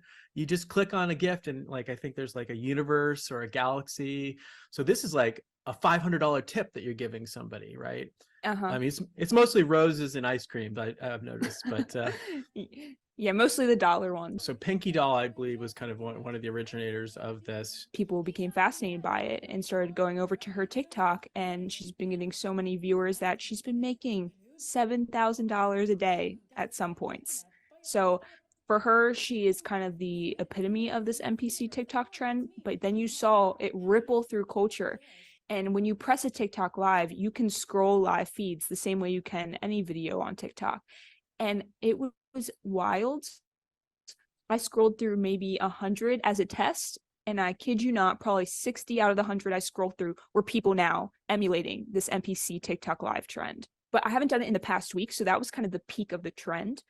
I'm interested to see now if, like, what percent of the 100 I go through are still those NPC trends, or if it truly was a trend, or if it is sustainable, and if it is sustainable for, like, what percent of people. I think it was like about a month ago that Nerdy Winter, another user, revealed how much Pinky Doll was making and made her own TikTok saying like, hey, she's making a lot of money. I'm going to start doing this. And that kind of opened it up. And suddenly all these other creators realized, oh, this is a big moneymaker. Literally, as you said, like people are making hundreds, if not thousands of dollars in a couple of hours. I mean, some of these streamers, it seems like they're on all day now. Like, you know, from I've seen there's a mama one who she holds her baby and she's being a robotic TikToker, like playing She's the NPC bringing the role. baby into it. Is it a real baby? It's a real baby. Thank you for the rose. I think what's fascinating, there's a couple of things. Number one, that you know, that anybody is watching this. Number two, that people are paying to watch it, sometimes tens of dollars, if not hundreds of dollars. It seems quite interesting that this is a moment where basically all of humanity is already worried about being replaced by AI. And then here we have this new genre of entertainment that people are paying for, where it's humans imitating AI and doing it poorly. So I'm kind of curious, like, how do you see this intersection of this moment where AI is potentially coming to take our jobs, and now people are like creating jobs being AI?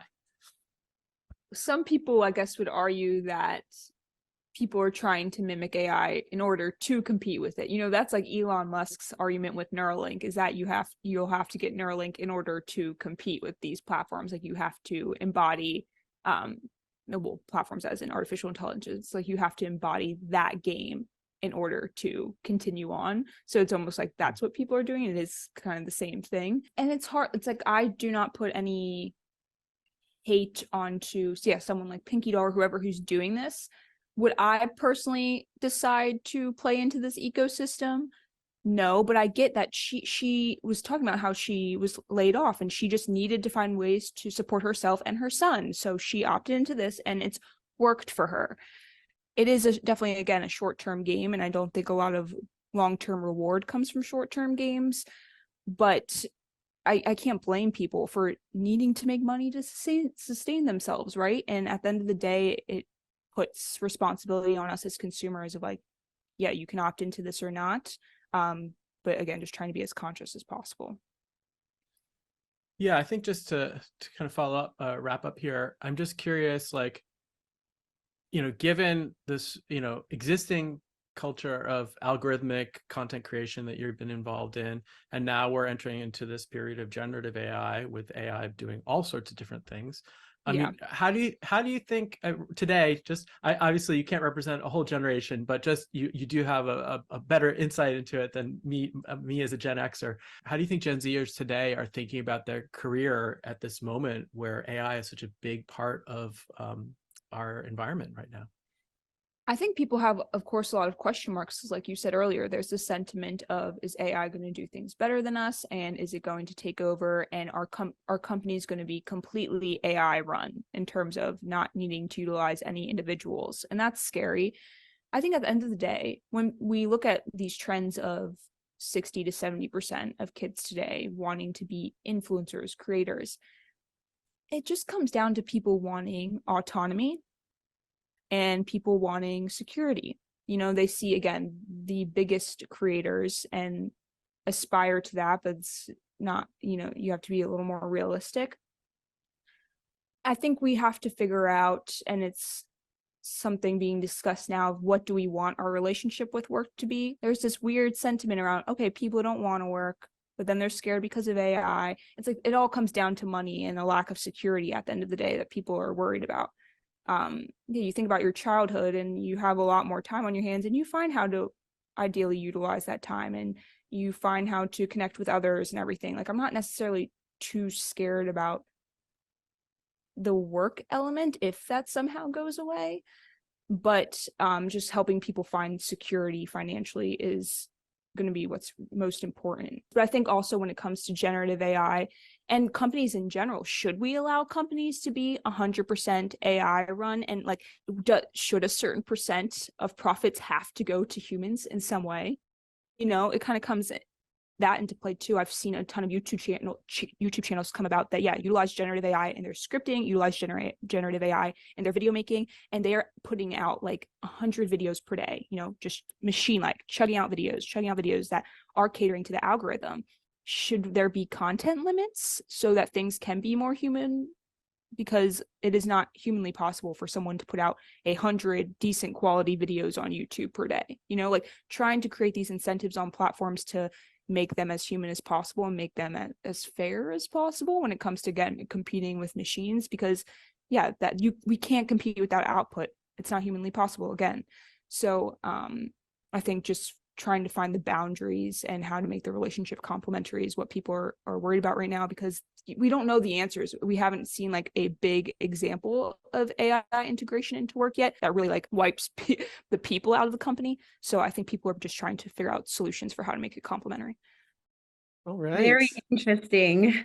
So I'm curious, Toshi, to bring you back on stage also, have you seen this NPC TikTok trend continue, or do you think this is just a fad?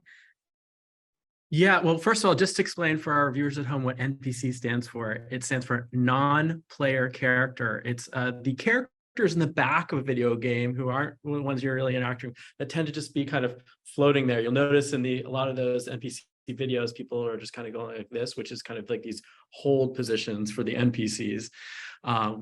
But yes, this is a trend has not only continued to grow, I would say it's turning into a genre on TikTok. We've been tracking it for over 2 months, and even just checked yesterday, there are more TikTokers getting creative with their new characters and catchphrases, and they're making real money. And some folks would say these creators are actually gaming the TikTok algorithm to build a real job for themselves, well, at least for as long as they're able to maintain their audience. We also learned, interestingly, and it's important to point out that TikTok is making 50% of this revenue that these TikTokers are making. They're taking a healthy, hearty chunk of, so they're having incentives to also kind of feature and curate this kind of trend as well. And then another really important point I just wanted to mention is that as we dug a little bit deeper into this story, folks, you might have heard about Pinky Doll. She's kind of credited as like the originator of this trend a couple of months ago.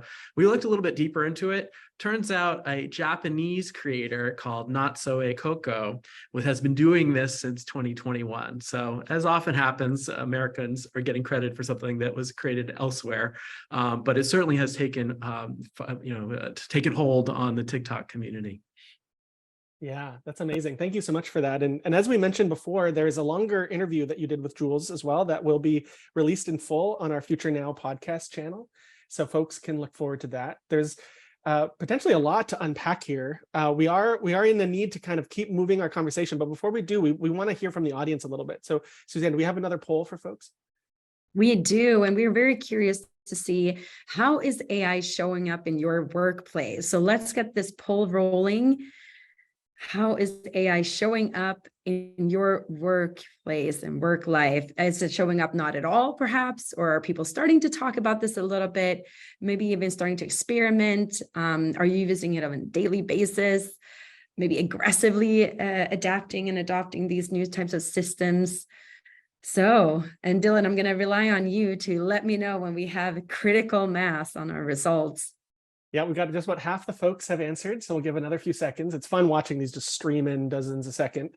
So let's wait until we get about 70% of our audience here, though it's starting to stabilize out a little bit. All right, I'm going to call it. And we're there. pretty sure none of these are bots, right? we can't vouch for that. We're pretty sure. They had the registration form wasn't nothing, so we hope that it took us some time. But you can actually see the results here. So we got an interesting mix. So not very many people saying AI is not showing up in their work at all, which is interesting. And then we've got a kind of, yeah, sorry, say that again. Yeah, it's very evenly distributed kind of in this kind of little arc place, with the center being almost half of them, right? Yeah, people are experimenting. And I would argue humanity is conducting the world's largest, fastest technology experiment in the next year. So I think that's not unusual that we're seeing people are experimenting. No one knows where this future is going, and we're going to have to experiment to see what it can do. No, and we've got 20% of folks in our audience today, maybe a kind of self-selective audience, let's assume, but 20%, a fifth of folks using it every single day. And those aren't the folks, the 7% that are aggressively investing in adoption. So yeah, fewer than only 25% not really engaging with it yet. So that is really interesting for us to see. Thank you both so much, Toshi and Ben. I know, Toshi, we're going to see you a little bit later in the program. Ben, thank you so much for joining us. We'll see you guys a little bit later. So as some of you are probably noticing right now, as you've gone through these 3 interviews where we're sort of starting at this high level view, looking at the relationship between power and labor, and as we're thinking about the many different multifaceted ways in which these industries get affected, you're probably thinking like, this is really complicated, right? And like, how do a lot of folks in here are working for organizations, they're trying to think about how to bring AI into the community. You're wondering like, how do I even think about that? What should I be doing? Well, the good news is we've got some resources that we would love to introduce you to help you to do that. And to help us introduce these resources, I'd like to invite to the stage now our director of our Foresight Essentials program and IFTF Distinguished Fellow and wonderful colleague, Lynn Jeffrey. Lynn, welcome. Thanks, Toshi. And thanks, Dylan and Toshi and Suzanne. How are you doing today? Doing well. Good. Well, so Yeah, as you've heard, this very enriching conversations that we've been hearing so far about AI, a lot of different nuances and multifaceted angles on how AI is going to disrupt things. Tell us a little bit about what are we doing at IFTF, and what is Foresight Essentials, our training arm, doing to help folks think about AI and bring that sense making into their organization? Yeah, so it's been really exciting to be able to design a course that brings some of our latest research and our reflections on this really quickly evolving space of generative AI, and also to provide a space for structured learning and reflection and really kind of collective future sense making. And the class is designed to help people in a couple of ways. If you can pull up our slide, Dylan. It's called the 3 Horizons of HI, 3 Horizons of AI. And Horizon 1 really helps you ground yourself in what's happening now. We want to be very clear-eyed about what generative AI is and can do, and what it is not and cannot do. Because as we've been talking about, even in this morning, the concept of AI really comes with decades of cultural legacy and baggage, mostly from pop culture, about what AI is. And it really clouds our view of what's actually happening today. So the first horizon is level setting for today. The class also helps us anticipate what are the risks, what are the opportunities unfolding in the next 3 to 5 years. That's Horizon 2. And so at that point, we're looking at what does this mean for work, for education, the kinds of conversations we've been having today, really for any kind of future that's important for the people taking the class. And that Horizon 2 is kind of structured around 5 forecasts and 5 key uncertainties shaping these next 5 years, because there's a lot of uncertainty. And then in Horizon 3, we push out to the 10-year mark and beyond. And you might notice, if you spent a lot of time in the futures field, that in a lot of foresight exercises, we go out to the 10-year future and then we move backwards. But in this topic, it's actually working really well to sort of play out this really complicated, fast-moving changes that begin today and play those out in a more linear way. And there's 2 other things I want to highlight for the class. If you can go to the next slide. Like all of our classes at IFTF, we have a really incredible set of learners from around the globe who've been joining these classes. We have people from large organizations, small organizations, government ministries, companies, educational institutions, philanthropies, a lot of independent analysts. And together, we're really doing this, as I said, real-time collective sense-making on a topic that's really not well understood, and it's changing really quickly, and it has a lot of ramifications. And then the second thing I want to highlight is that the class does introduce about 7 different techniques for developing your own foresight about what you care about in the context of generative AI. So the first class we ran, we had people looking at futures of AI-enabled education and AI-enabled mental health and AI-enabled manufacturing and a lot of other topics. And so you can use the techniques that we share to continue developing your foresight. And there's actually a couple of techniques in this class that we've never formally taught before in these open enrollment classes. So if we go to the final slide, this is what's coming up if folks want to join.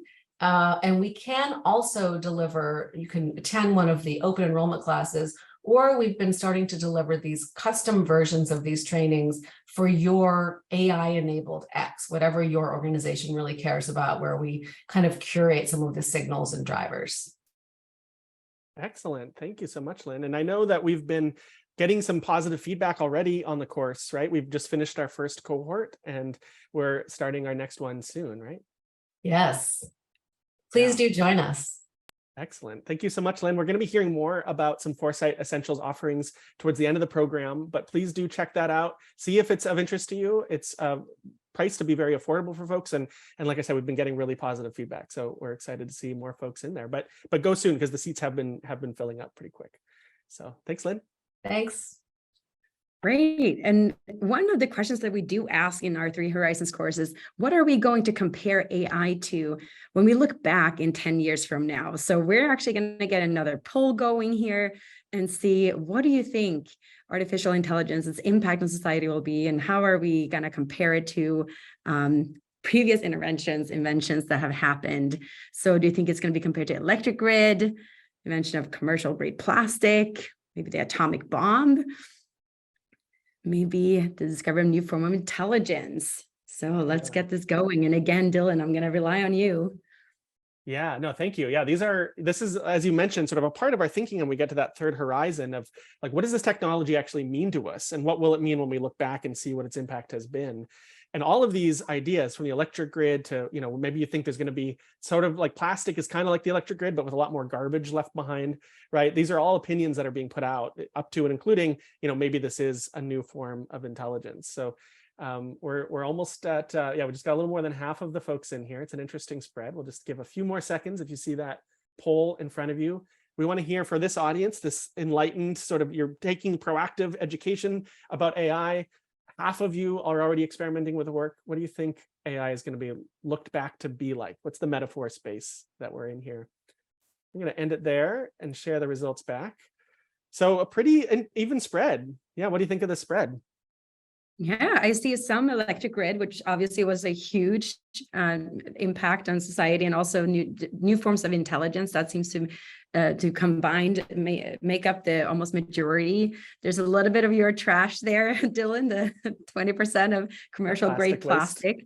Yeah. I guess, I don't know how many people saw Oppenheimer recently, but got 11% thinking of it more as of an atomic bomb. And maybe this is people that were also a little bit more conservative or a little nervous about this invention. Yeah, very interesting. Interesting to say 11% of folks think it's going to be akin to the atom bomb. That sort of belies some of the optimism we saw earlier, but that's very interesting. Thank you, everybody, for sharing. We have a great treat for everybody now. We can't talk about the future of work without talking about the future of breaks from work, right? The future of holidays, and how are we going to be recreating in a world where our entire work lives are transformed, right? How do these new kinds of insights and assumptions that generationally are emerging that Jules Tirpak shared with us, right? For folks that are a little bit younger, how are they going to be thinking about what a holiday is relative to what's work? And to help us answer and really explore that question immersively and playfully and creatively, we have the one and only Jane McGonigal with us here today. Let's bring Jane to the stage. Hi, Jane. Thank you so much for being with us. Hi, Dylan. Thank you so much for having me. I am delighted to be here today and to celebrate the future with everyone with a little bit of Scenario Club.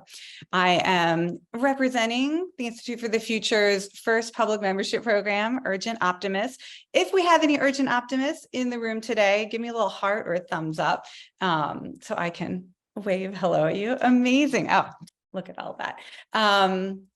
Urgent Optimists is a community for everyone interested in developing their future imagination skills, discovering new scenarios, and using their own voices and actions to make a better world. If you haven't joined Urgent Optimists yet, it's incredibly easy and affordable. For a monthly recurring donation to IFTF of just $10 or a one-time annual donation of $99, you get access to our Scenario Club, to social simulations, to signals of change scavenger hunts, to collaboration workshops, and lots of amazing people who are thinking about and making the future.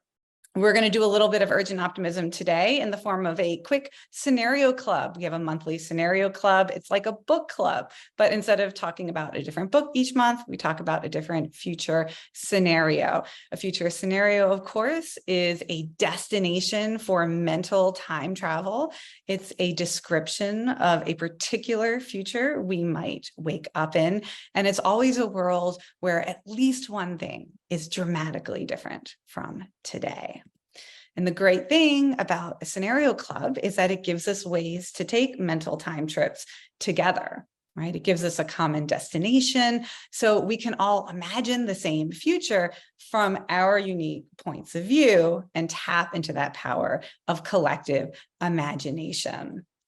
When we are immersing ourselves in these future scenarios, the big question we're always asking is if we woke up in this future, what actions would we take? How would we use our own individual skills and abilities? How would we be guided by our own values to make a positive difference in this future? And I would say the number one rule of Scenario Club is that no matter how strange the scenario seems, we try to accept that this future is possible and that it will work as described, because we use future scenarios to stretch our imagination. And we want to think about things that might at first glimpse seem unthinkable, or to imagine things that other people might describe as unimaginable. In Urgent Optimists, we say there is no future that is unimaginable to us. Now, the scenario we're all going to play with together right now, it is inspired by the future of AI and perhaps automated work, but it's a future about holidays and rest. And the way that I came to this scenario was actually thinking about how we might use our productivity gains and how we might see just a little bit less human labor in the future. Even as we empower workers to do new things and find meaningful work, maybe we can finally get to that 4-day work week with a little more AI and automation. And I was inspired by a great book, Utopia for Realists, that talks a lot about the 4-day work week. And the author suggested maybe the most practical way to get to a 4-day work week is simply to invent a new national holiday or a new federal holiday, a new paid day off for labor, to invent 1 or 2 of them every year, add it to the calendar for 20 or 25 years. And in a generation, you would have achieved a 4-day work week for all. So that got my imagination thinking, what new national holidays, what new federal holidays might we fill our calendar with if we had the opportunity to invent 50 more holidays over the next couple of decades? So that's what we're going to imagine today, one of those potential future holidays. But as we play, maybe you could start imagining what holiday you would add to the calendar. All right, so this is story time. I'm going to read to you for about 5 minutes about a particular future. It's called Rewilding Wednesday, and it takes place on October 4th, 2033. Imagine it's the year 2033, and you're looking forward to celebrating a new national holiday called Rewilding Wednesday. Rewilding over the past decade has become more than just an environmental movement.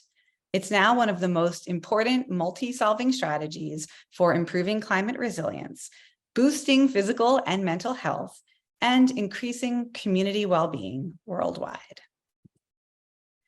Rewilding aims to bring back elements of wilderness into our towns and cities by repopulating native plants and wildlife, embracing natural processes, and restoring ecosystems with less human interference. Some of the most common rewilding efforts over the past decade have included planting more trees and native grasses and flowers in public spaces, creating green roofs and walls, leaving wild areas in our parks, installing rooftop beehives, and encouraging the growth of wild food sources like native lettuces and mushrooms. Also converting previously manicured grass lawns and gardens into more natural, self-managing wild lawns and gardens. Technology plays a major role in rewilding efforts. Drones equipped with AI-powered cameras and sensors collect data on the health of ecosystems, animal populations, and plant species. This data helps conservationists make informed decisions about where and how to focus their rewilding efforts. AI-controlled robots and autonomous vehicles are used to plant trees, restore wetlands, and reintroduce native species efficiently. These machines can navigate difficult terrain and perform repetitive tasks, reducing the labor and time required for restoration efforts. As rewilding efforts have taken off globally, the benefits have been well documented. Rewilding helps with extreme heat adaptation by providing shade and by cooling the air through evapotranspiration. Rewilding removes air pollution, sequesters carbon, and regulates water in the city by trapping stormwater and filtering out pollutants that the rain carries. Rewilding also reduces the need and the cost for active management of our green spaces. It makes cities more resilient to events like flooding, and more access to nature improves the mental well-being and the physical health of local residents. Now, with so many benefits and so much rewilding progress made worldwide, no wonder we have reasons to celebrate, and celebrate we do. On Rewilding Wednesday, the most common activity is planting parties. Families and friends come together to plant native flowers and grasses in their backyards, or they pot them on their balconies, or plant them in a community garden or local schoolyard. State governments are fully reimbursed by the federal government for native plant voucher programs, which provide each resident, including kids, a free starter plant or seed package of a native grass or perennial to plant on Rewilding Wednesday. Now, some people prefer to do a little wild guerrilla gardening, or bewildering, as they call it. This is not officially encouraged by the government, but it means planting native grasses, flowers, and foods on abandoned sites and private areas that are not being cared for.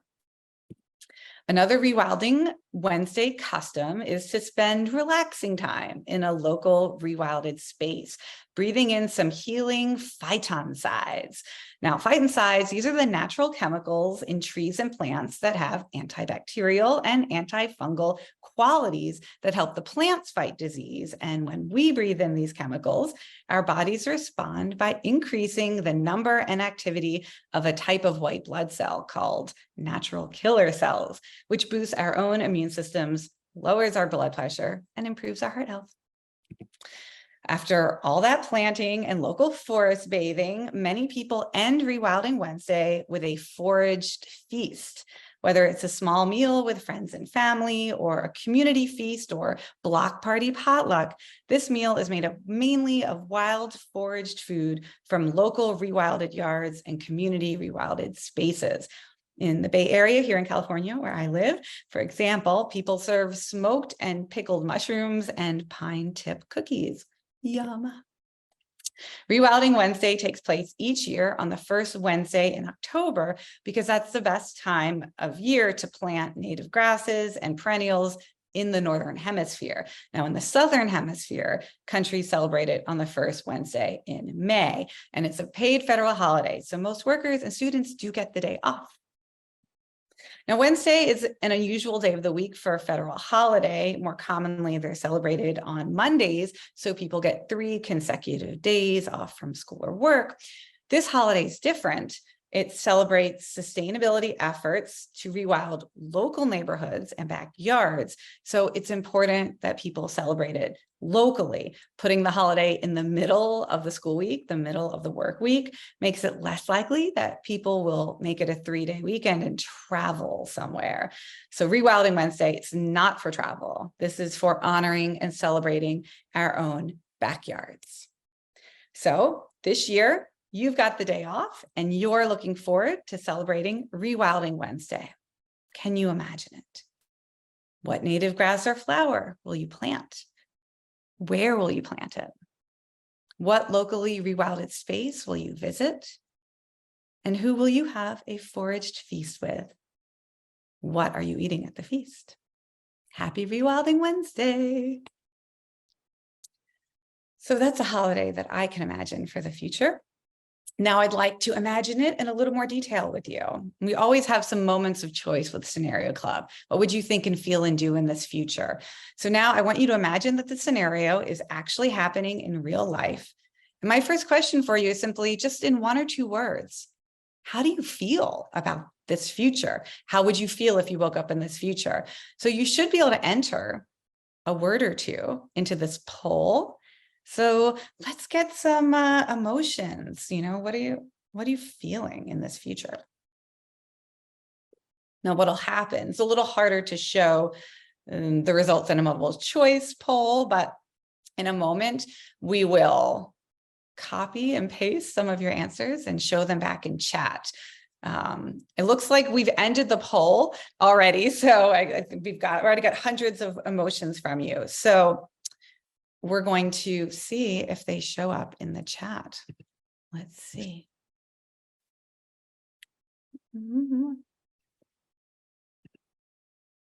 Oh boy, here we go. We're feeling happy, excited, fine, hopeful, delicious, connected, grounded, loved, amazing, excited, warm, community driven. This is great. I think those were the top, maybe most common words, but Julie, keep posting some more. Love to see some words. All right. And we have another poll to share. If you wake up on Rewilding Wednesday, can you realistically imagine yourself participating or celebrating? How easy is it for you to imagine this future? So yes, you definitely can imagine yourself participating. No, like this holiday's not for you. You're not into plants or nature or whatever. Or you're not sure, it's still not quite clear yet. Let's go ahead and get those votes in. All right, more than half of you voted, so let's call that poll and share the results. Okay, so this is what we would call a highly imaginable future, in that 86% of you said, yes, I can imagine myself participating. Sometimes we have more no's or more I'm not sure's, and then we think we have to fill in the details of this future to make it more imaginable. One way that we fill in the details of the future is through something we call deeper imagination or specificity induction. Can we draw out more details in our imagination, sort of personal details that feel realistic and meaningful to each of us? So now I'm going to ask you a series of questions that may require you to do a Google search. So get ready, okay? So it's a little imagination challenge. Let's try to put some specifics into our minds here. How exactly might you celebrate Rewilding Wednesday, where you live or where you think you might be living in the year 2033? So the first question I want you to answer, and we're going to open up a poll so you can answer this with words, is what native grass or flower would you plant, and where do you plant or pot it? Now, this might be challenging for you because you may not know the name of native grasses or flowers where you live. So I'd like to see if some of you can quickly go Google, what are the native grasses in New Jersey, or what are the native wildflowers in, the Bay Area? Can you come up with an answer to this question? And if you don't already have one, this should help you make this future more imaginable just by learning a little bit more about rewilding where you live. So you are exceeding my hopes. More than 100 of you have already found an answer to this question. I'm going to give you one more moment. Let's keep the poll going and see how many of you can deepen your imagination on this question. As long as I see these numbers going up, I'm going to keep the poll going because it's so important. We want to be able to deeply imagine strange possibilities. Thank you for that heart. I might turn into one of those NPCs every time I see a heart like that. Okay, let's close the poll. We've got hundreds and hundreds of specific answers to this question, and Julie will post some of them in the chat so we can see what we're planning and where we're planning it. Let's try that again. So what locally rewilded space will you visit? Now here you don't have to Google, but I want you to think of a place in your community or the city nearest you that you could imagine being rewilded. So for example, I live near a golf course.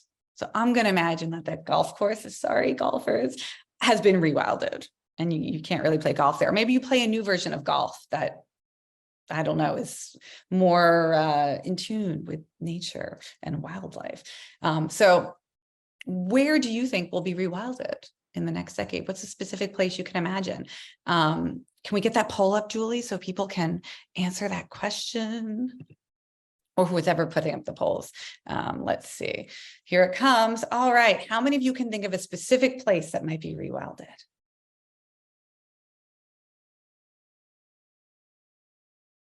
All right. Amazing. Amazing. Let's see if we can meet or exceed our last imagination challenge. We've got over 100 of you have answered. That's amazing. Wow. Oh my gosh. I'm looking at all in the chat at all of the different wild grasses and wildlife. And I'm like, oh, I've never even heard of some of these. I feel so informed. All right, let's keep going. We'll take a few more locally rewilded spaces. We're going to turn off the poll in 5, 4. Okay, it's off. 3, 2, 1. Let's see some of those answers in the chat while we can. And then I'm going to ask you one more specific question to try to deepen your imagination. So the first part will be maybe easier to answer. Who would you have a forage feast with? So just imagine 10 years from now.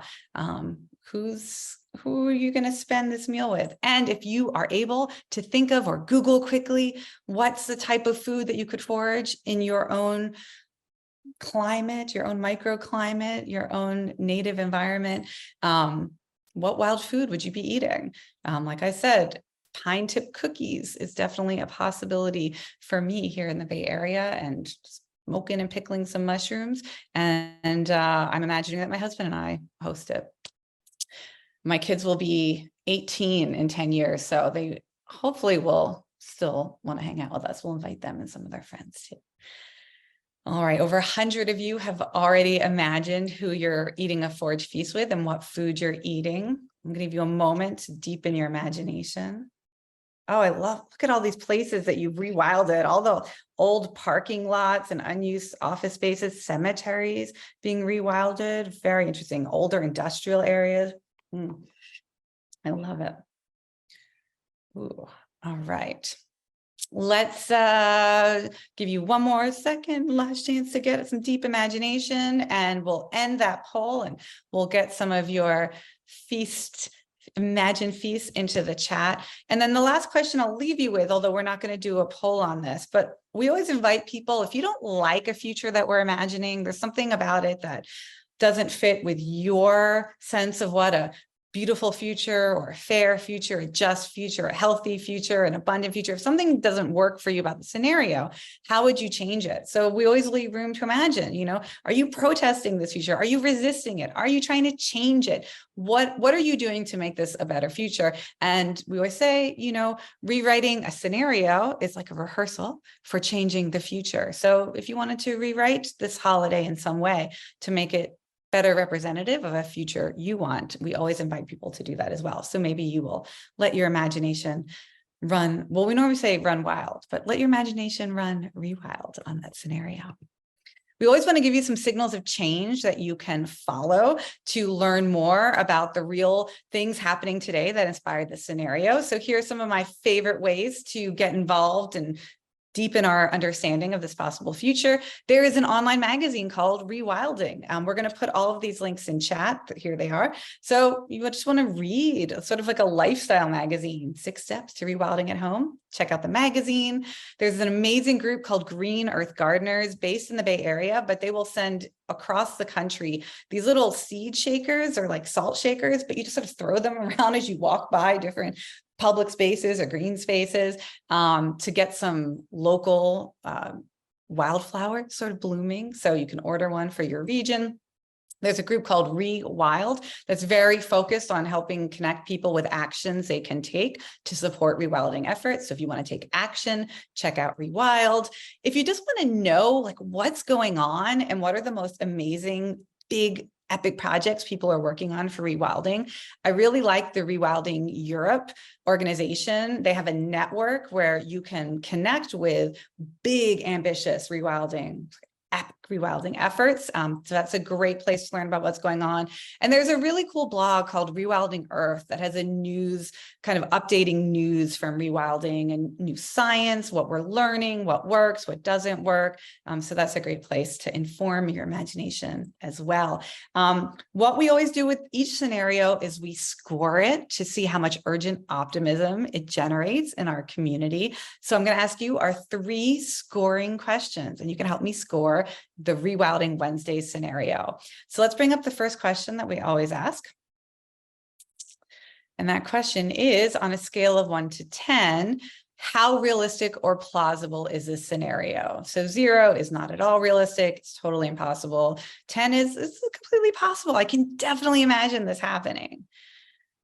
All right, we're getting our numbers in. Let's try to get at least half of you voting before we turn this off. All right, we're going to close the poll in 5, 4, 3, 2, 1. And this is great. Pretty good distribution, but definitely ranging more towards the higher end. So if I were to crunch some numbers on this, I would say that we're going to average out at about a 7.2. Let's see the second question that we use to score our scenarios. Oh, well, let's share the results. Sorry. Did we share the results yet? Let's share those results. Yep, we did. Okay, great. Let's go to our second urgent optimist scoring question. All right, so on a scale of 1 to 10, how worried or excited would you be to wake up in this future? So 0 is extremely worried. This is the worst possible future you can imagine. 10 is extremely excited. This is so close to the future that you dream of. All right. Well, we've already, more than half of you voted already. We're gonna let you keep voting, but close the poll in 5, 4, 3, 2, 1. All right, we'll share those results. Okay, so this is an even higher scoring question for you all. Almost everybody's an 8, a 9, or a 10. I'm gonna crunch the numbers, doing some math. Okay, we're gonna call that a 9.1. And then the last question we always ask, let's bring it up. Our final urgent optimist scoring question on a scale of 1 to 10, how ready do you feel to help yourself and others if this future were really to happen? So can you think of something specific you would do using your own skills and abilities, or empowering your own community, or following, your hopes or values? Can you think of something you would actually do in this future to make it successful or better? All right, more than half of you have voted, so we're going to close the poll in 5, 4, 3, 2, and 1. And let's share those results. Okay, so again, this is a pretty high scoring scenario. We don't always see numbers as high, so I'm liking the scenario for urgent optimism. I think we're going to call that about an 8.4. So this would make it actually one of our higher scoring scenarios for Scenario Club this year. So I'm glad that we had this time to look at it together. Before I hand back this event to Dylan, I'm going to let you know that we're actually creating a whole festival of future holidays at Urgent Optimist. So if you join the community, something amazing is going to happen this fall and winter. We're going to run a social simulation in our community that will allow you not only to invent your own future holiday, just like I've done and shared my holiday with you, during the festival. Every Urgent Optimist will be able to choose up to 3 future holidays that have been created by the community to practice celebrating in real life, right? To actually try some of these rituals or traditions in real life. Yes, I am going to attempt to smoke some mushrooms and serve some pine tip cookies for my family. So if you want to join us, I really encourage you to do so. Not only do you get to celebrate these holidays, but we have all kinds of strategies and tools and best practices and collaboration workshops to help you design your own future holiday.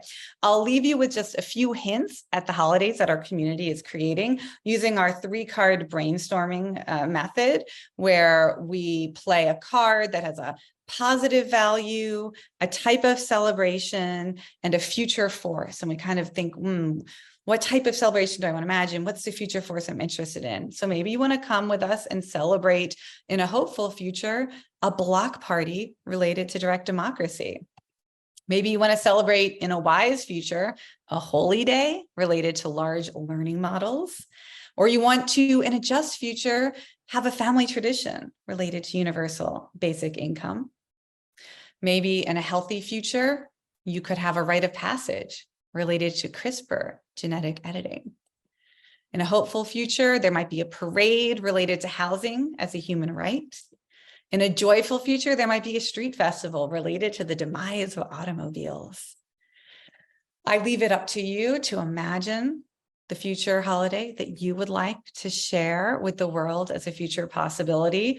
Come hang out with us on Urgent Optimist, share your holiday, add it to our festival, come celebrate other festivals. And we just posted our September Scenario Club scenario, which is not Rewilding Wednesday. It's called the Sea Flooding Everywhere. And it is, although sea flooding might sound risky or dangerous, it's actually a beautiful, joyful future. So come imagine it with us.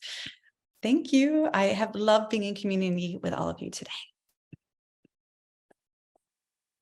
Awesome. Thank you so much, Jane. Thank you for being with us and sharing this wonderful holiday. I know I feel refreshed and like honestly kind of like relieved, just even that we're giving ourselves permission to think this way and to imagine this future together, and seeing all of those responses and all of the grasses people are going to plant.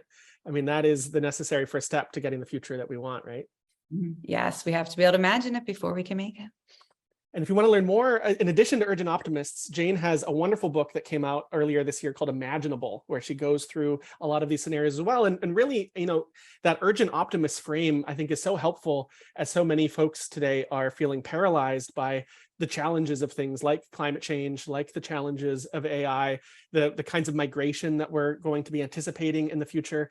And Jane just has a wonderful, unique way of breaking those down and making them accessible for folks so that we can actually start to imagine them. So that Urgent Optimism has a lot of gravitas to it, as well as being really fun and inviting. And so thank you again so much, Jane, for being with us. We'll see you on Urgent Optimists. And now we have one last segment for folks today, right? And what we're going to be doing we're going to be finishing really strong today. We know we are so happy that so many hundreds of you are staying with us as we go through this. We've talked a lot about kind of the emerging issues around AI and where we're starting to see challenges today. But now it's time to go boldly into the future. And so Suzanne, who's going to help lead us into that AI future? Yeah, thank you, Dylan. And this has been a great program for us today. And we got a real treat for you in our last final segment. And believe it or not, but our next guest, distinguished fellow Bob Johansen, has been with the Institute 50 years this year, which is amazing. And during that time, he's worked with hundreds, perhaps even thousands of leaders across organizations, governments, companies, to help them think about the future of leadership. And ever since the 1970s, where they studied, and he studied things like electronic meetings and what we today might think of just everyday life and internet and our digital presence. Bob has been working on AI and its impact on leadership and really what the augmented leader is. So I'm going to be welcoming Bob to think about how the augmented leader in the future is going to be, and in a more and more volatile and complex world. And I also want to welcome back on stage Emerging Media Lab Director Toshi Hu. So welcome, Bob and Toshi. Thanks, Suzanne. Thanks, Dylan. Welcome, Bob. Good to see you. Good to be here. Actually, Bob is here in Palo Alto. We're actually in the office today, even though it looks like we're in. Amazing, yeah. We're honoring Bob's 50th anniversary at IFTF. I think it's safe to say you're the world's longest running futurist in the world, right? And one of the few. Yeah. So I thought before we kind of jump into the future, I wondered if we could do a little bit of looking back to look forward. I wonder if you've been doing sense making around disruptive technologies ever since IFTF was founded over 50 years ago. And, really at the birth of the internet, perhaps one of the other most disruptive technologies we've seen. Can you share just some of your reflections over these 5 decades about, kind of your wisdom around how can we best adapt to these new types of massively disruptive technology?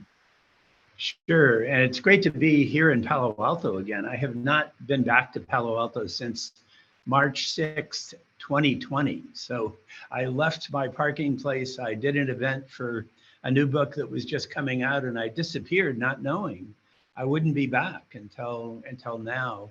So we've all had those kind of experiences. And I was thinking, as I've been listening to these fascinating conversations this morning, I was thinking we often say that we look 10 years ahead. And for these last 50 years, I've been focusing my life 10 years ahead. I'm really not an expert in the present. So I don't pay that much attention to the present, except with regard to signals, because I'm really focused 10 years ahead, and I've been doing that. I've been doing that for 50 years. So we always say we like to look at least 10 years ahead and 50 years back. Well, now I have 50 years of memory of doing 10 years ahead. So I'm in this unusual position. I still think 10 years ahead. I'm feeling very active and healthy and engaged. So I'm blessed and I'm grateful that I can still be doing this. But I've got that perspective that I didn't have before. I can remember early on that I felt so overwhelmed by the future. As I entered it as a young person, my first event was thinking about the future of religion. I was in divinity school at the time, and I was a research assistant at a conference on religion in the future. I literally got to carry the bags for the world's leading futurists at the time. And I remember seeing the announcement of Institute for the Future's founding this was in 1968. I remember seeing that announcement and saying, wow, that's where I want to be. And I had no idea how to get there, but somehow 5 years later, after I'd done my PhD at Northwestern, and after I've had an early taste of what was then called the ARPANET, I got the chance to come here to Silicon Valley before it was even called that. So I would say, just in response to your question, the big shift in my mindset is I feel less overwhelmed than I used to be. I'm still humbled. And in a real sense, this is the most frightening 10-year forecast I've ever been involved in. And yet, it's also one of the most hopeful 10-year forecasts I've ever done. So I feel like I'm better prepared. I'm more future ready, but I'm still humbled. In large part, the Institute was somewhat founded to study the internet and the social impacts of it. And I know, it started in the late 60s, early 70s, and then it took about 20 years for the internet to actually become a mass, adopted technology. But I also just want to touch back, artificial intelligence has been something that folks have been pursuing since back in those same days, back in this early 60s. Definitely. And I know you had some experience with that. Can you talk about some of your early experiences with AI back in those days and kind of what some of the thoughts were at that point? Sure. Well, I've always been a social scientist. I'm, a humble futurist who's trying to make sense out of tech. I'm not a technology guy in any sense of the word. But I was very much aware of the kind of evolution of AI. The term was coined in 1956 at the famous Dartmouth conference, which I remember reading about as a graduate student. And then when I got to Silicon Valley, this is 1973, my colleague Jacques Vallée, who led the team, which was developing the first, what we now call a collaborative media, kind of like Slack or sort of like a social medium. But we did the first people-to-people group communication on the ARPANET when only defense contractors could be there. So that's where we were. And I remember Jacques showing me ELIZA. So this would have been early 70s, but ELIZA was already, 6 or 7 years old. Joseph Weizenbaum developed that at MIT, I believe in the mid 60s. So I remember that was based on Rogerian therapy, and the humanistic psychology movement was just getting going. And I was intrigued by it. I loved Abraham Maslow and Rollo May and Carl Rogers. I loved those people and really interested in bringing a more humanistic perspective to psychology and to me as a sociologist.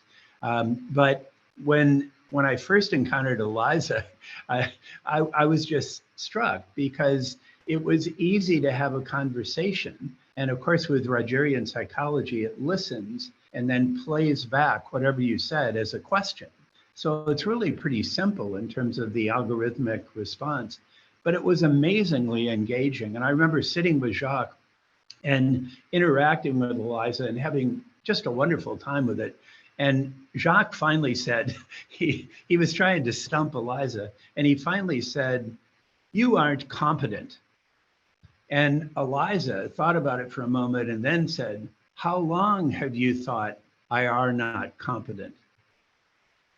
So there's this amazing sense. We were really talking with it, but every once in a while, you realize that there wasn't much intelligence behind it at all. But it was engaging, it was conversational, even though it wasn't intelligent.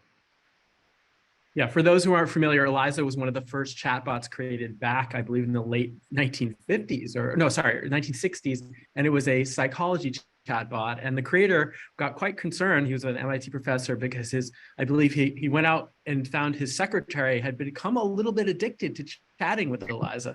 Now, this is way before ChatGPT or large language models. This was a very primitive chatbot. So it shows like, hey, if we get somebody to listen to us, we might actually deeply engage.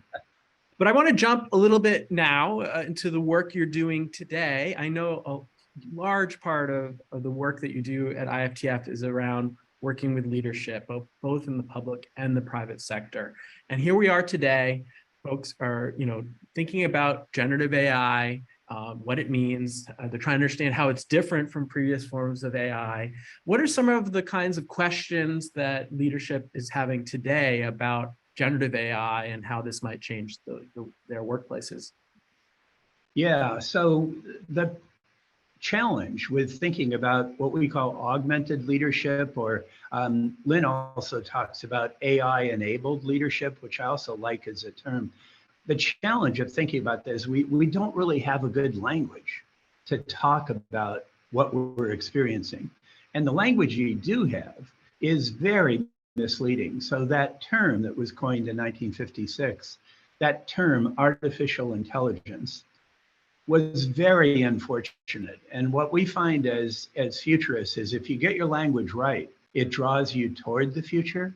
But if you get your language wrong, you fight the future. And that was just a bad story to begin with. So it raised all these issues about computers taking over humans. It sparked all kinds of kind of challenging, but also weird and kind of cheap shot science fiction movies about computers taking off over the world. It really began a bad conversation. So the first thing we try to do as we think about augmented leadership is to reframe, to restart the conversation. And in our new book that just came out this year that I wrote with Joseph Press and with Christine Bullen, Office Shock, we created 7 spectrums of choice, and augmentation was the 5th of those spectrums of choice. We'll come back to that later in this conversation.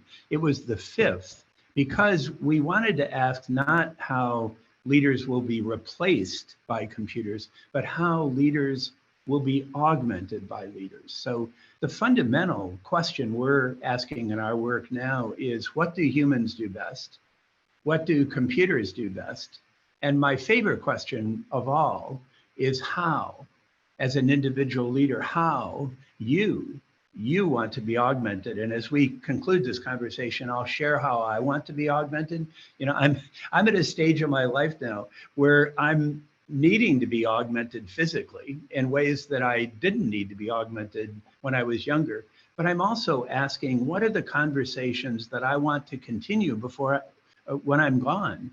And I was really so impressed with Marina's conversation with Darren, and I was kind of imagining, what would it be like if the conversation we just heard from Marina and Darren about this wonderful book, Power and Progress, what if that's the future of the ebook? Right now we view ebooks as kind of horseless carriage books. And this is my 13th book, this Office Shock, and I've had ebooks for probably half of those, but they're always frustrating. They just don't really work very well. Now the Kindle is great, and there's elements where reading in an electronic form is good, but it's still only a horseless carriage. It's kind of a pretend book in a different medium. We can do better. We can do better. So what if you had a book, and we've started to experiment with this, what if you had a book that you could actually have a conversation with, kind of like Marina was having with Darren? And we're not nearly there yet, but that's the space I'm exploring, is how can you have a conversation? And that links back to this all-important question of how as a leader, how do you want to be augmented? So we have to personalize it. But I think that language is right. I actually like generative AI. I like that term much better than I do artificial intelligence. But the term we use in the book is augmented intelligence. Yeah, I know a big theme for your work, as well as just IFTF across the board, is really thinking not just what are new technologies that are entering into the world, but really the sense making involved in forecasting around what does this mean for humans? And really, as humans get new tools, we're also learning new things. It's shaping us. So I'm curious some of your thoughts around, and I know, obviously augmentation is a big theme. what are your thoughts around like the ways that humans might be changing and human organizations might need to imagine themselves changing as we have these kind of new generative AI tools enter into our world?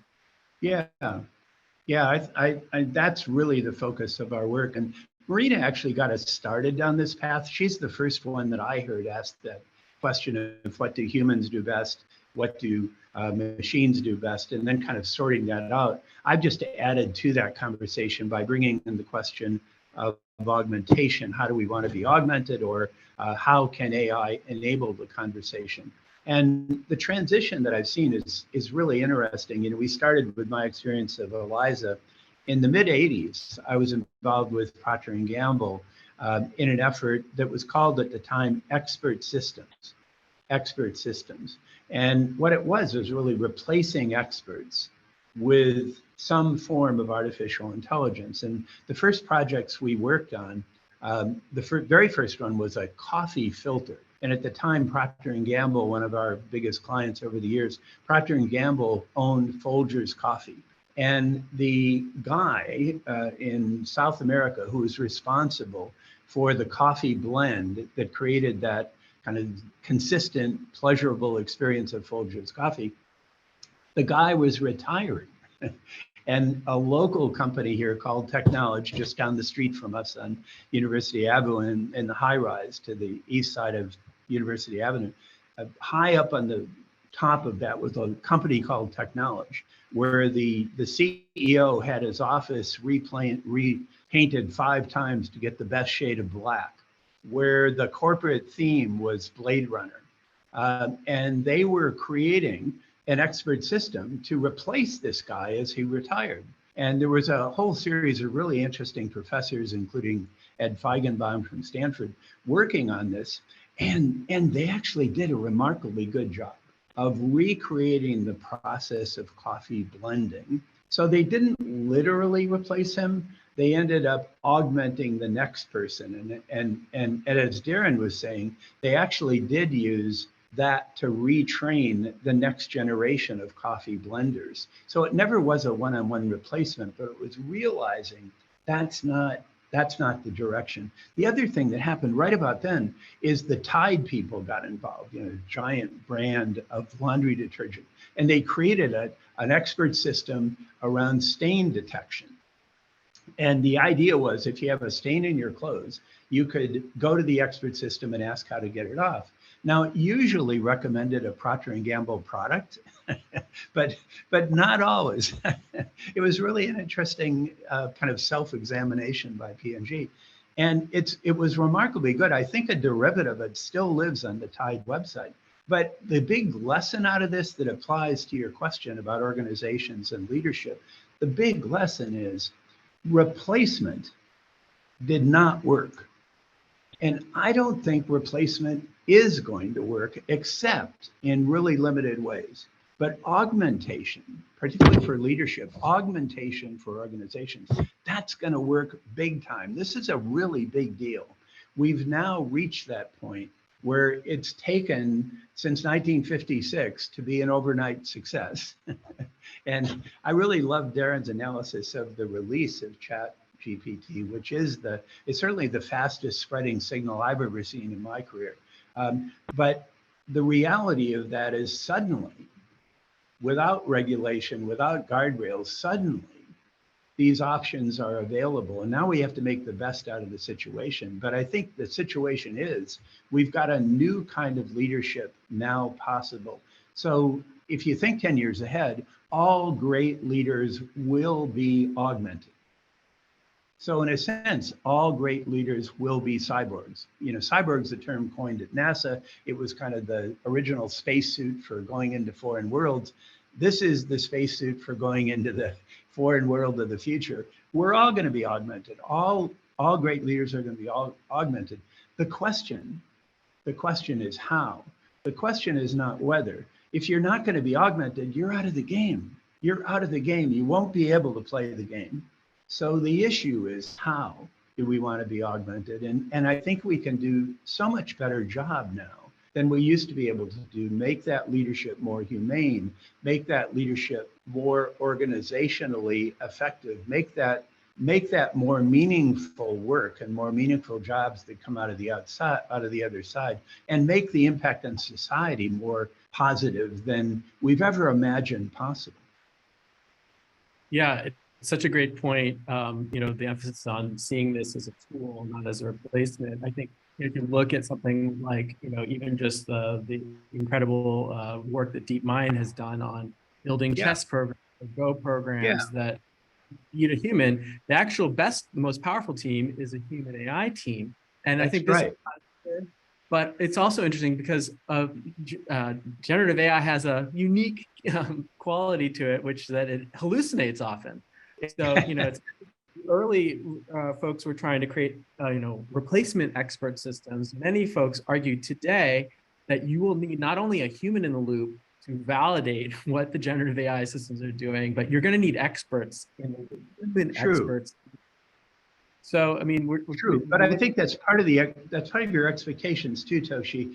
Our colleague Jeremy Kirschbaum, who I work with really closely in this space, Jeremy likes to say hallucination is the point.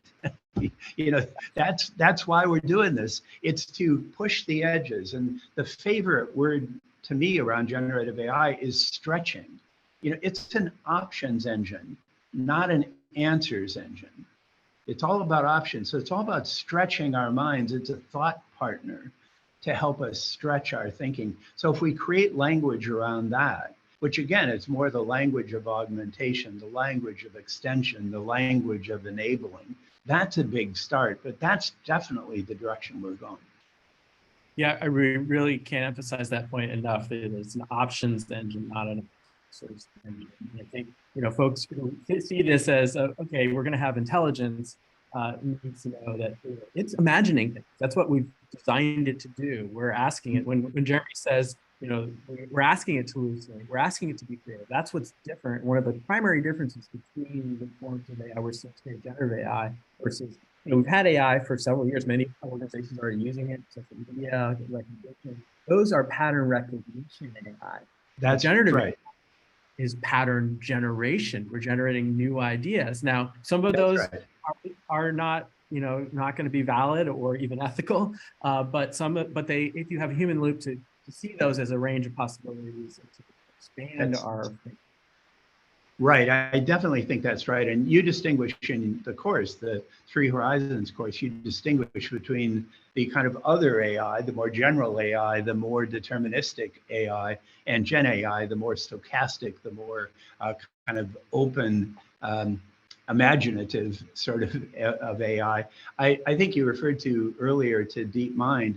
I love the documentary AlphaGo as an example of that, where that is a more traditional form of AI. But you come out with Lee Sedol, the great Korean Go player, him saying, this taught me more about the value of Go. This taught me to be a better Go player. So it didn't get rid of the game. It wasn't like the game was over. It was like it's a new game now.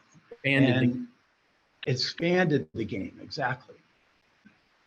Well, I want to cut now to just a little segment here around talking about, because I know since the very beginning of your work at IFTF, there's been a design research practice, which means we're not just talking about technology, we're actually taking the technology and using it and experimenting with it, try to understand what it can do, what it can't do, how it might, how we might need to develop new intuitions around it. So I know we've been doing a bunch of experiments with you and some of your work. Let me share some of this out. So I know some of the early experience you did was with our friend of IFTF, Jeremy Kirschbaum, who runs a generative AI consultancy, to develop some of your Office Shock book. You actually generated not only some of the content for one of the chapters using GPT-3 as you were writing it before GPT-4 came out, but you even generated a poem about intelligence, and then following the release of the book, or with the release of the book, you generated a chatbot that had been trained on the book. Can you talk a little bit about what that experience was like and what you learned from that initial experiment? Yeah, this was just so much fun. We've been doing custom forecasts all along the way, where we do a custom forecast for the CEO of large companies. And Jeremy and I work together for a big game developer and a big retail player. And we were realizing that large language models were just about ready. So this was a year and a half, 2 years before ChatGPT. So, excuse me? Before ChatGPT kind of came on the right scene. Before ChatGPT, a couple of years before, we were realizing the value of these things. And then I got to writing the chapter. I was first drafting the chapter on augmented intelligence. And it just occurred to me, wow, what if I use GPT at the time? What if I use it to try to outline what became the 7 spectrums of choice? And we're going to go back to this in a minute. We used GPT to help develop those. And then I wanted help outlining it. And when I get to my wish list of how do I want to be augmented, the place where I most want to be augmented is the first draft of chapters. I hate the blank page. I love the outlining, I love titling, I love editing, I love talking about my books. I hate the blank page. Turns out Gen A is really pretty good at getting a first draft down. It isn't a very good first draft, but at least it's something that can get me started in it. And it worked that way when we did that. And then when Office Shop came out, Jeremy actually came to us and said, hey, Bob, you want to be the first book with its own chatbot? And I said, whoa, that's an interesting idea. So I checked with Joseph, I checked with Christine. Interestingly, I did not check with our publisher. I did not check with our lawyer. I didn't want to go down that. I would rather apologize than ask for permission. So we did it. And I think we were the first book to have its own chatbot. And it was very cool for about a month, about a month. And then it started to feel really dated. And people started to game it and to play it. And we ended up taking it down after just a couple of months. Now we're working on something much, much better, just in that short period of time. Yeah, so I know, this was an early experiment. I think it was still built on GPT-3, which was a significant difference between ChatGPT, which is 3.5, and then, of course, what we have is 4 today. So now I know you guys, you and Jeremy have developed the Foresight Coach, which I believe is now not only trained on one book, but your whole collection of books, as well as transcripts from a number of your talks and speeches. Could you talk through, how that's developed and what the experiments have been? So this has gotten dramatically better in just a matter of a few months. We now have 5 of my books in. I've done 13. We've got 5 in. We've also brought in 2 custom forecasts for a client we're developing this with. And the client is really interesting. It's a new CEO, not yet appointed, where I'm working with that CEO in a very one-on-one foresight coaching way. And we're creating a chatbot, although we stopped using the term chatbot. I just think it's a bad word. Again, we're calling it a foresight coach because it's more of a coach. It's not an embodiment of me, but it's a conversation with my books and with the custom forecasts that the Institute has done. And our idea is to keep adding to it, adding the Institute's content and adding the other books and adding, you and I recorded some Institute history that will go into that in soon. But the idea here is to have a conversation. So in the one-on-one foresight coaching, another aspect of it that I really love is that as the new CEO is learning, we have 12 different 1-hour sessions oriented around the 10 future leadership skills and Leaders Make the Future, the 5 new leadership literacies in the book by that name, and the 1 mindset in the Full Spectrum Thinking book. We have 1 session on each of those and some blending together. And while the new CEO is learning, she's walking in a park, a beautiful park where she doesn't have to worry about traffic or being mugged or anything. But she's learning as she's listening. I create a guide in advance. Then we add the transcript to Foresight Coach. So it includes our conversations. And it's, again, part retrieval, part generative, as in Gen AI.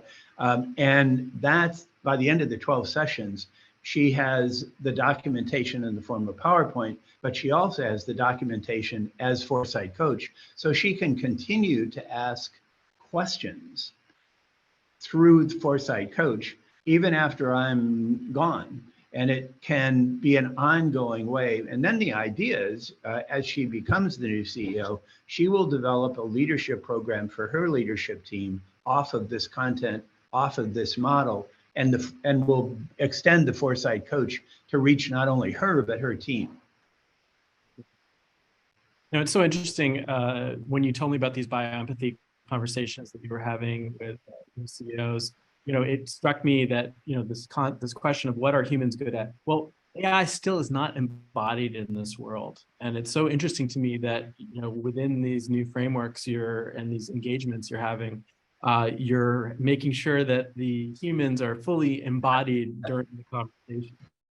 Yeah, and I love Jane's exercise, and I think it triggered bioempathy in all of us as we went through it. And one of our former chair of our board, Willie Peterson, likes to say, when we walk, the angels come to listen, and the angels come to us to share secrets with us.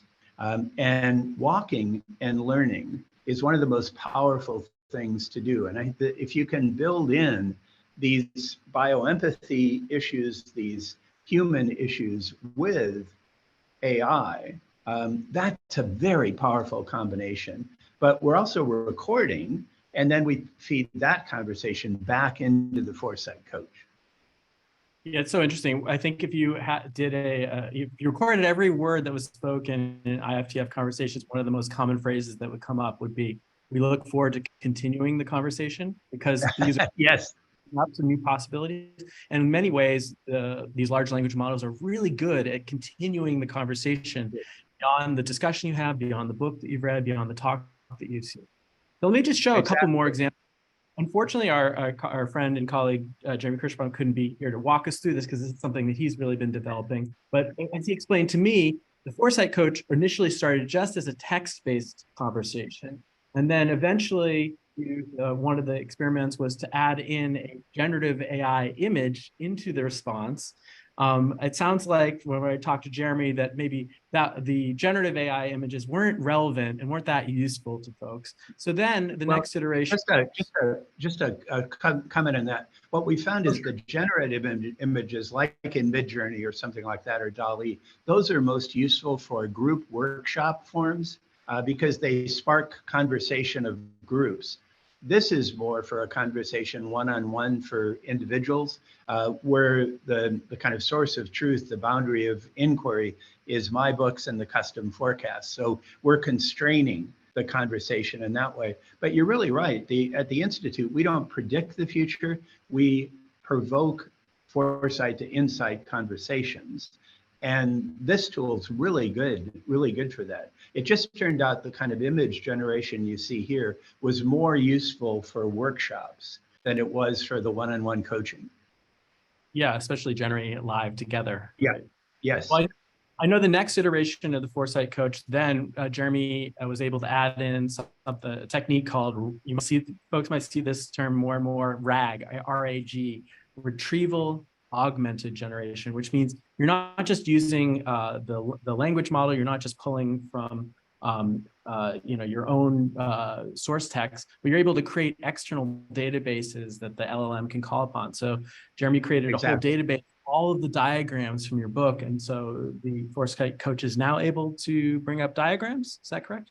That's right. We've got about 15 core diagrams now. I tend to think visually, and there's lots of visuals in the books that I write. And this is actually a kind of normal curve of augmented intelligence, thinking 10 years ahead. We actually first did this for United Rentals in a custom forecast on the construction worker of the future. But now we've extended it to knowledge workers. And we use here Tom Malone's term superminds, which I think is a great term. And Tom's center at MIT is called the Center for Collective Intelligence, which is another great term. So I think these images really help. And for the one-on-one foresight coaching, it's really good to be able, in this case, it is just retrieval of the image, but then it's combined the text around it. That's generative. So each time each time it responds, it's a different wording because of the large language model, but the retrieval of the graphics is always the same. So you and I, Bob, have been doing some other experiments. I want to share some of those with our audience. These are very just explorative at this point, but I'm the director of the Emerging Media Lab, and so we're always interested in what are the new generative media technologies. We've been playing with voice cloning. 11 Labs is a company that is considered to be one of the best voice cloning platforms out there. And we, just with a 1-minute sample of your voice, which I'll play here for a moment. What categories do you use to describe yourself? I like to ask this question at the beginning of workshops. So that was your real voice recorded, that you recorded in your office. And then this is 11 Labs voice clone of you. What categories do you use to describe yourself? I like to ask this question at the beginning of workshops, and I'm always surprised by how many different categories people use to describe themselves. So Bob, tell me a little bit about what it was like to hear your own voice clone and your reaction to that. My first reaction was I sounded kind of like me, but a little like Kevin Costner. And at first I was offended, and then I thought, hey, that's an improvement. Yeah, I think the first tests that we ran were not with their most recent Pro model, but with their what they called Voice Cloning Instant, which was more of a generic, actually a free option at the time. And I think they were just kind of applying some of the qualities of your voice to a more generic, Kevin Costner male voice. But of course, once we are able to clone, once you're able to clone someone's voice, you can basically type in any text and have them read out anything you want. There's a lady who's sure all that glitters is gold, and she's buying a stairway to heaven. But no, Bob, you're not necessarily a Led Zeppelin fan, but yeah. So we realized that the voice cloning is actually quite advanced at this point. You're probably already hearing voice cloning throughout your day, as Jules Terpak mentioned in our earlier segment. It's built into many of the podcasting software. So you might be listening to a podcast and you might be hearing something that the guest or the host didn't actually say. So we're entering into this period of synthetic media and really synthetic humans. We saw earlier that in the show at our cold open for the show, our Synth Ann bot was actually one of these avatars that we generated with Suzanne Forchheimer, the Real Humans' permission, and she provided just an image as well as a little short voice recording of her voice, and we were stunned at how compelling the voice was.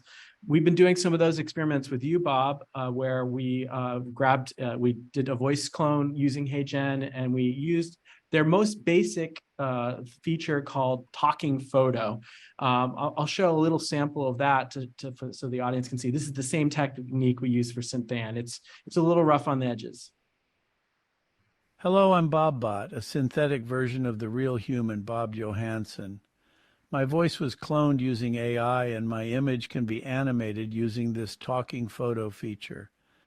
So that was the basic version. Actually, we trained another model, their Avatar Lite model. With that, you had to read into your webcam a script for about 3 minutes, and we submitted that about a week ago. We just got it back yesterday. So I don't know if you've even seen this yet, Bob. This is the kind of mid-range option for voice, not just voice cloning, but an avatar version of you. This avatar was generated from just 3 minutes of video of a real human shot on a normal webcam.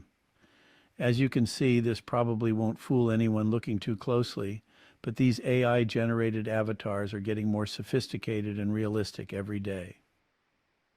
So, these are just early experiments. I want to kind of end on, this topic of augmentation, and I'll put this slide up for your framers. Can you talk a little bit about how you're thinking about augmentation of yourself? What are the ways you want to be augmented? Sure, and this is from the Office Shock book. These are the 7 spectrums of choice, and both Darren and Marina mentioned the idea of choices, and this is the spectrums of choice, the framework for choice making that we created around the future of work, the future of distributed work, the future of offices, of officing, the way we work, and what we call the office verse, blended reality of virtual and physical work. And the thing I want you to notice here is the spectrum of augmentation is number 5 out of 7. Number 5 out of 7. It's not the first. So you don't start with augmentation of intelligence, you start with purpose. You know, why are you doing this? Why are you doing this? Both individually and collectively. Then you ask about outcomes. Then you ask about climate, because over the next decade, climate is going to be the looming one. If we don't get that one right, the game is over for a lot of people.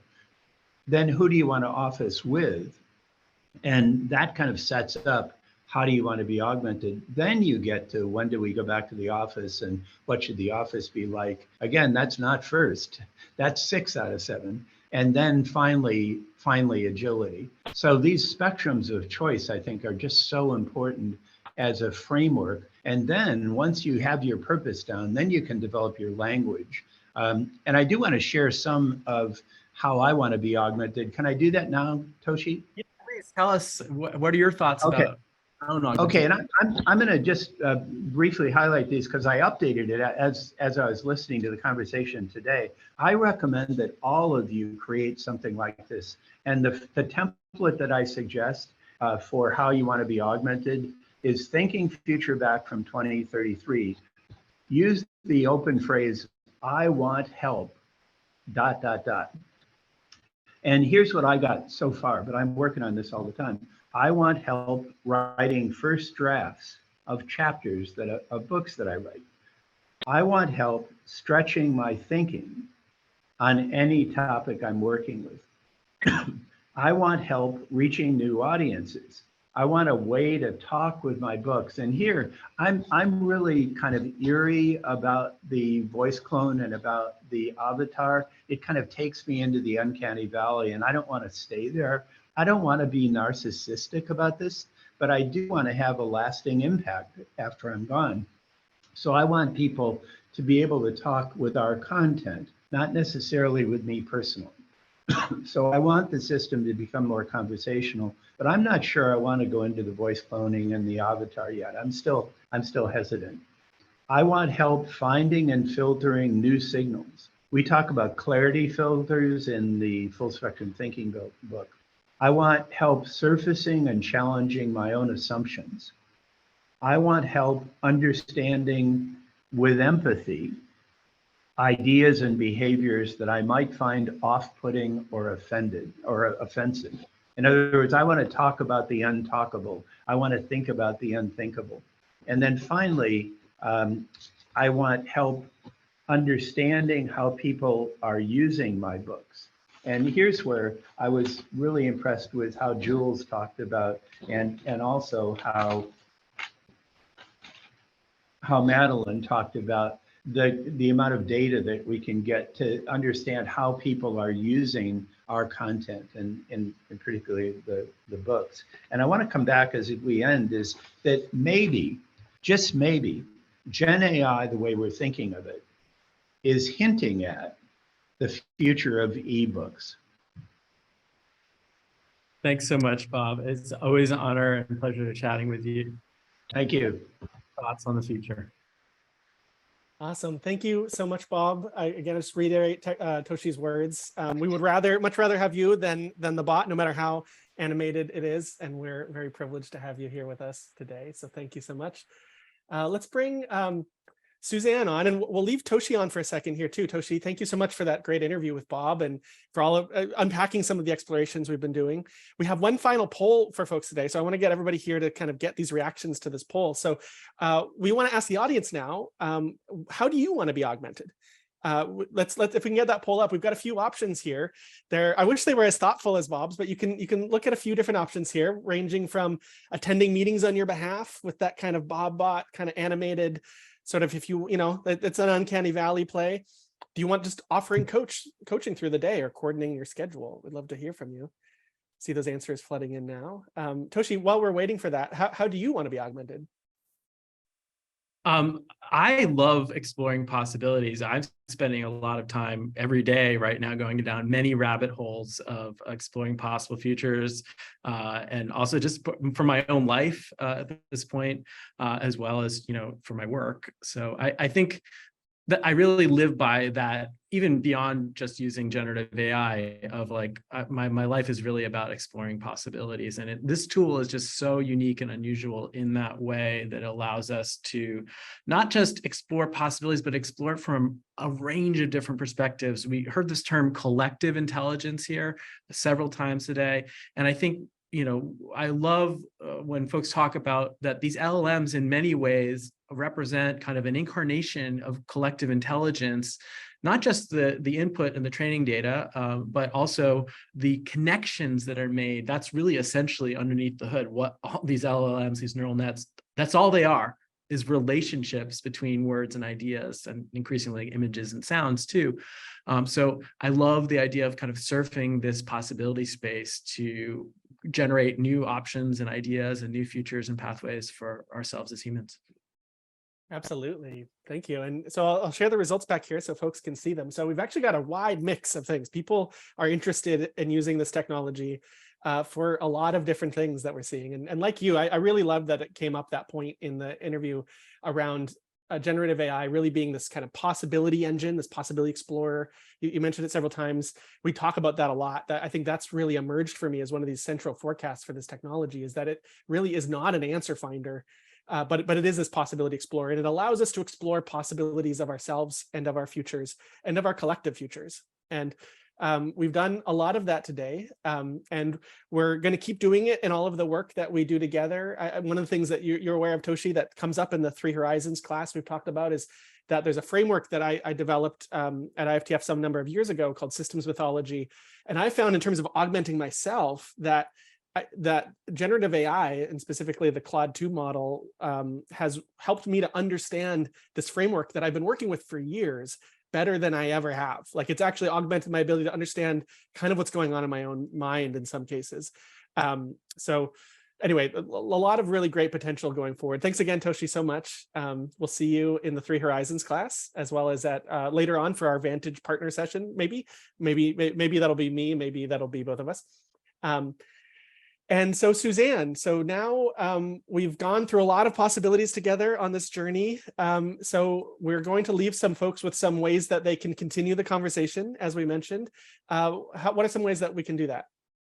Yeah, thank you so much for joining for today. And we're going to share with you a few resources and a few different things that you can engage with IFTF on. We have a big public programming events that we offer. And this is made possible because of the support of you, our participants, our partners, and our sponsors. And so if you'd like to help us continue these, we would like to show you, if you would like to show your solidarity to our mission to spread foresight and create more equitable, sustainable societies. Here are a few different events that you can join. You can also help donate through IFTF.org. It's tax deductible. And if you donate in the next month, we'll send you a surprise thank you gift. So that's just a little bit of that. So we have a couple of events coming up on September 26th. We have a Foresight Talk, Innovating Global Social Enterprises Through Foresight. So don't miss that. On September 27th, you can learn more about IFTF's Foresight Essentials courses. And on October 12th, Jake Dunnigan, our colleague, is going to host a panel where he's looking from the reconstitutional conventions to the future of democracy. So don't miss that. Excellent. Thank you. And we had Lynn on earlier talking about our Three Horizons courses. We'll put those back on. Like we said, we have 4 cohorts of that open, about 40 folks per cohort. That's a 3-week program where we just do 2 hours a week. And like I said, feedback's been really positive. We are selling out of these seats fast, so please go grab those. But I also want to make you aware of, if you're hearing this and you're thinking like, I kind of like this way of thinking, I'd like to bring more of this to my organization or my community, or even just for myself. Foresight Essentials offers a range of courses, from our overview of foresight tools from the last 50 years of doing foresight work at IFTF. Our scenario building course has classes open, our design futures training. We've got a wide spread of classes available for folks to check out. So please go check those out if you're interested. And if you work for an organization, if you represent an organization, we also have our Vantage Partnership Program. And that is a program that has existed in forms for decades. It has been the traditional sponsor of the 10-year forecast. This is where we are working with organizations around the world for our mission all the way back from 1968 to help them think more systematically about the long-term future. And how do you do that foresight in a way that is strategic, that helps you to identify preferred futures? And how do you make actions today that will lead you towards them? And there's a lot of different ways you can engage beyond our free public material with Vantage. You can join one of our foresight councils. Toshi and I host one of these foresight councils. Our colleague Quinn hosts one on the future of food. We have one on the applied foresight in organizations that's very popular. These are opportunities to meet with your peers from across different organizations and hear how they're thinking about strategic foresight and applying it, and the kinds of challenges they're overcoming with different aspects of thinking about the future. You can also go on Vantage Point, which is our partner-only community that has access to research and forecasts and maps of the decade from many years past. And then we also have a partner-exclusive insight session that is coming up on October 5th in just a few weeks, where you can dive deeper. I believe Jeremy, who was mentioned in the last conversation, I think we're going to try to get Jeremy to join us for that, to hear more, a little bit like more behind the curtain about how we're working with generative AI and thinking about it, and then opening up for more folks to join that as well. And then we also have our Future Now podcast. Suzanne, tell us about this. Yeah, you've heard about this throughout, I think. And we mentioned that a lot of these interviews that you've been hearing are available on our Future Now podcast. We also have a few different upcoming episodes with science fiction author David Brin. We have Art Taylor coming on, talking about the power of futures thinking, and Esther Taylor coming on and doing the age of insecurity. So please follow our Future Now podcast wherever you get your podcasts. Absolutely. And also our newsletters. We have a few different newsletters you can subscribe to. Again, these are free. This is content towards our mission of helping the public and communities think long-term about the future. Our IFTF News from the Future comes out, I believe, bi-weekly. Foresight Essentials also has a great newsletter that comes out with training materials and capacity building materials. And then also our Equitable Enterprise newsletter is also available for folks thinking about the future of philanthropy in particular. And I believe that now takes us to the end of our program, both sadly and happily as we go forth, hopefully feeling invigorated and really excited about the future potential that we can create together. We want to thank all of our guests today. We want to thank Toshi and Ben and Jules and Madeline, Marina, Duran, Bob, Jane. So many different folks helped us today. And we hope that we get to continue to interact with all of you, and we will see you in the future. See you.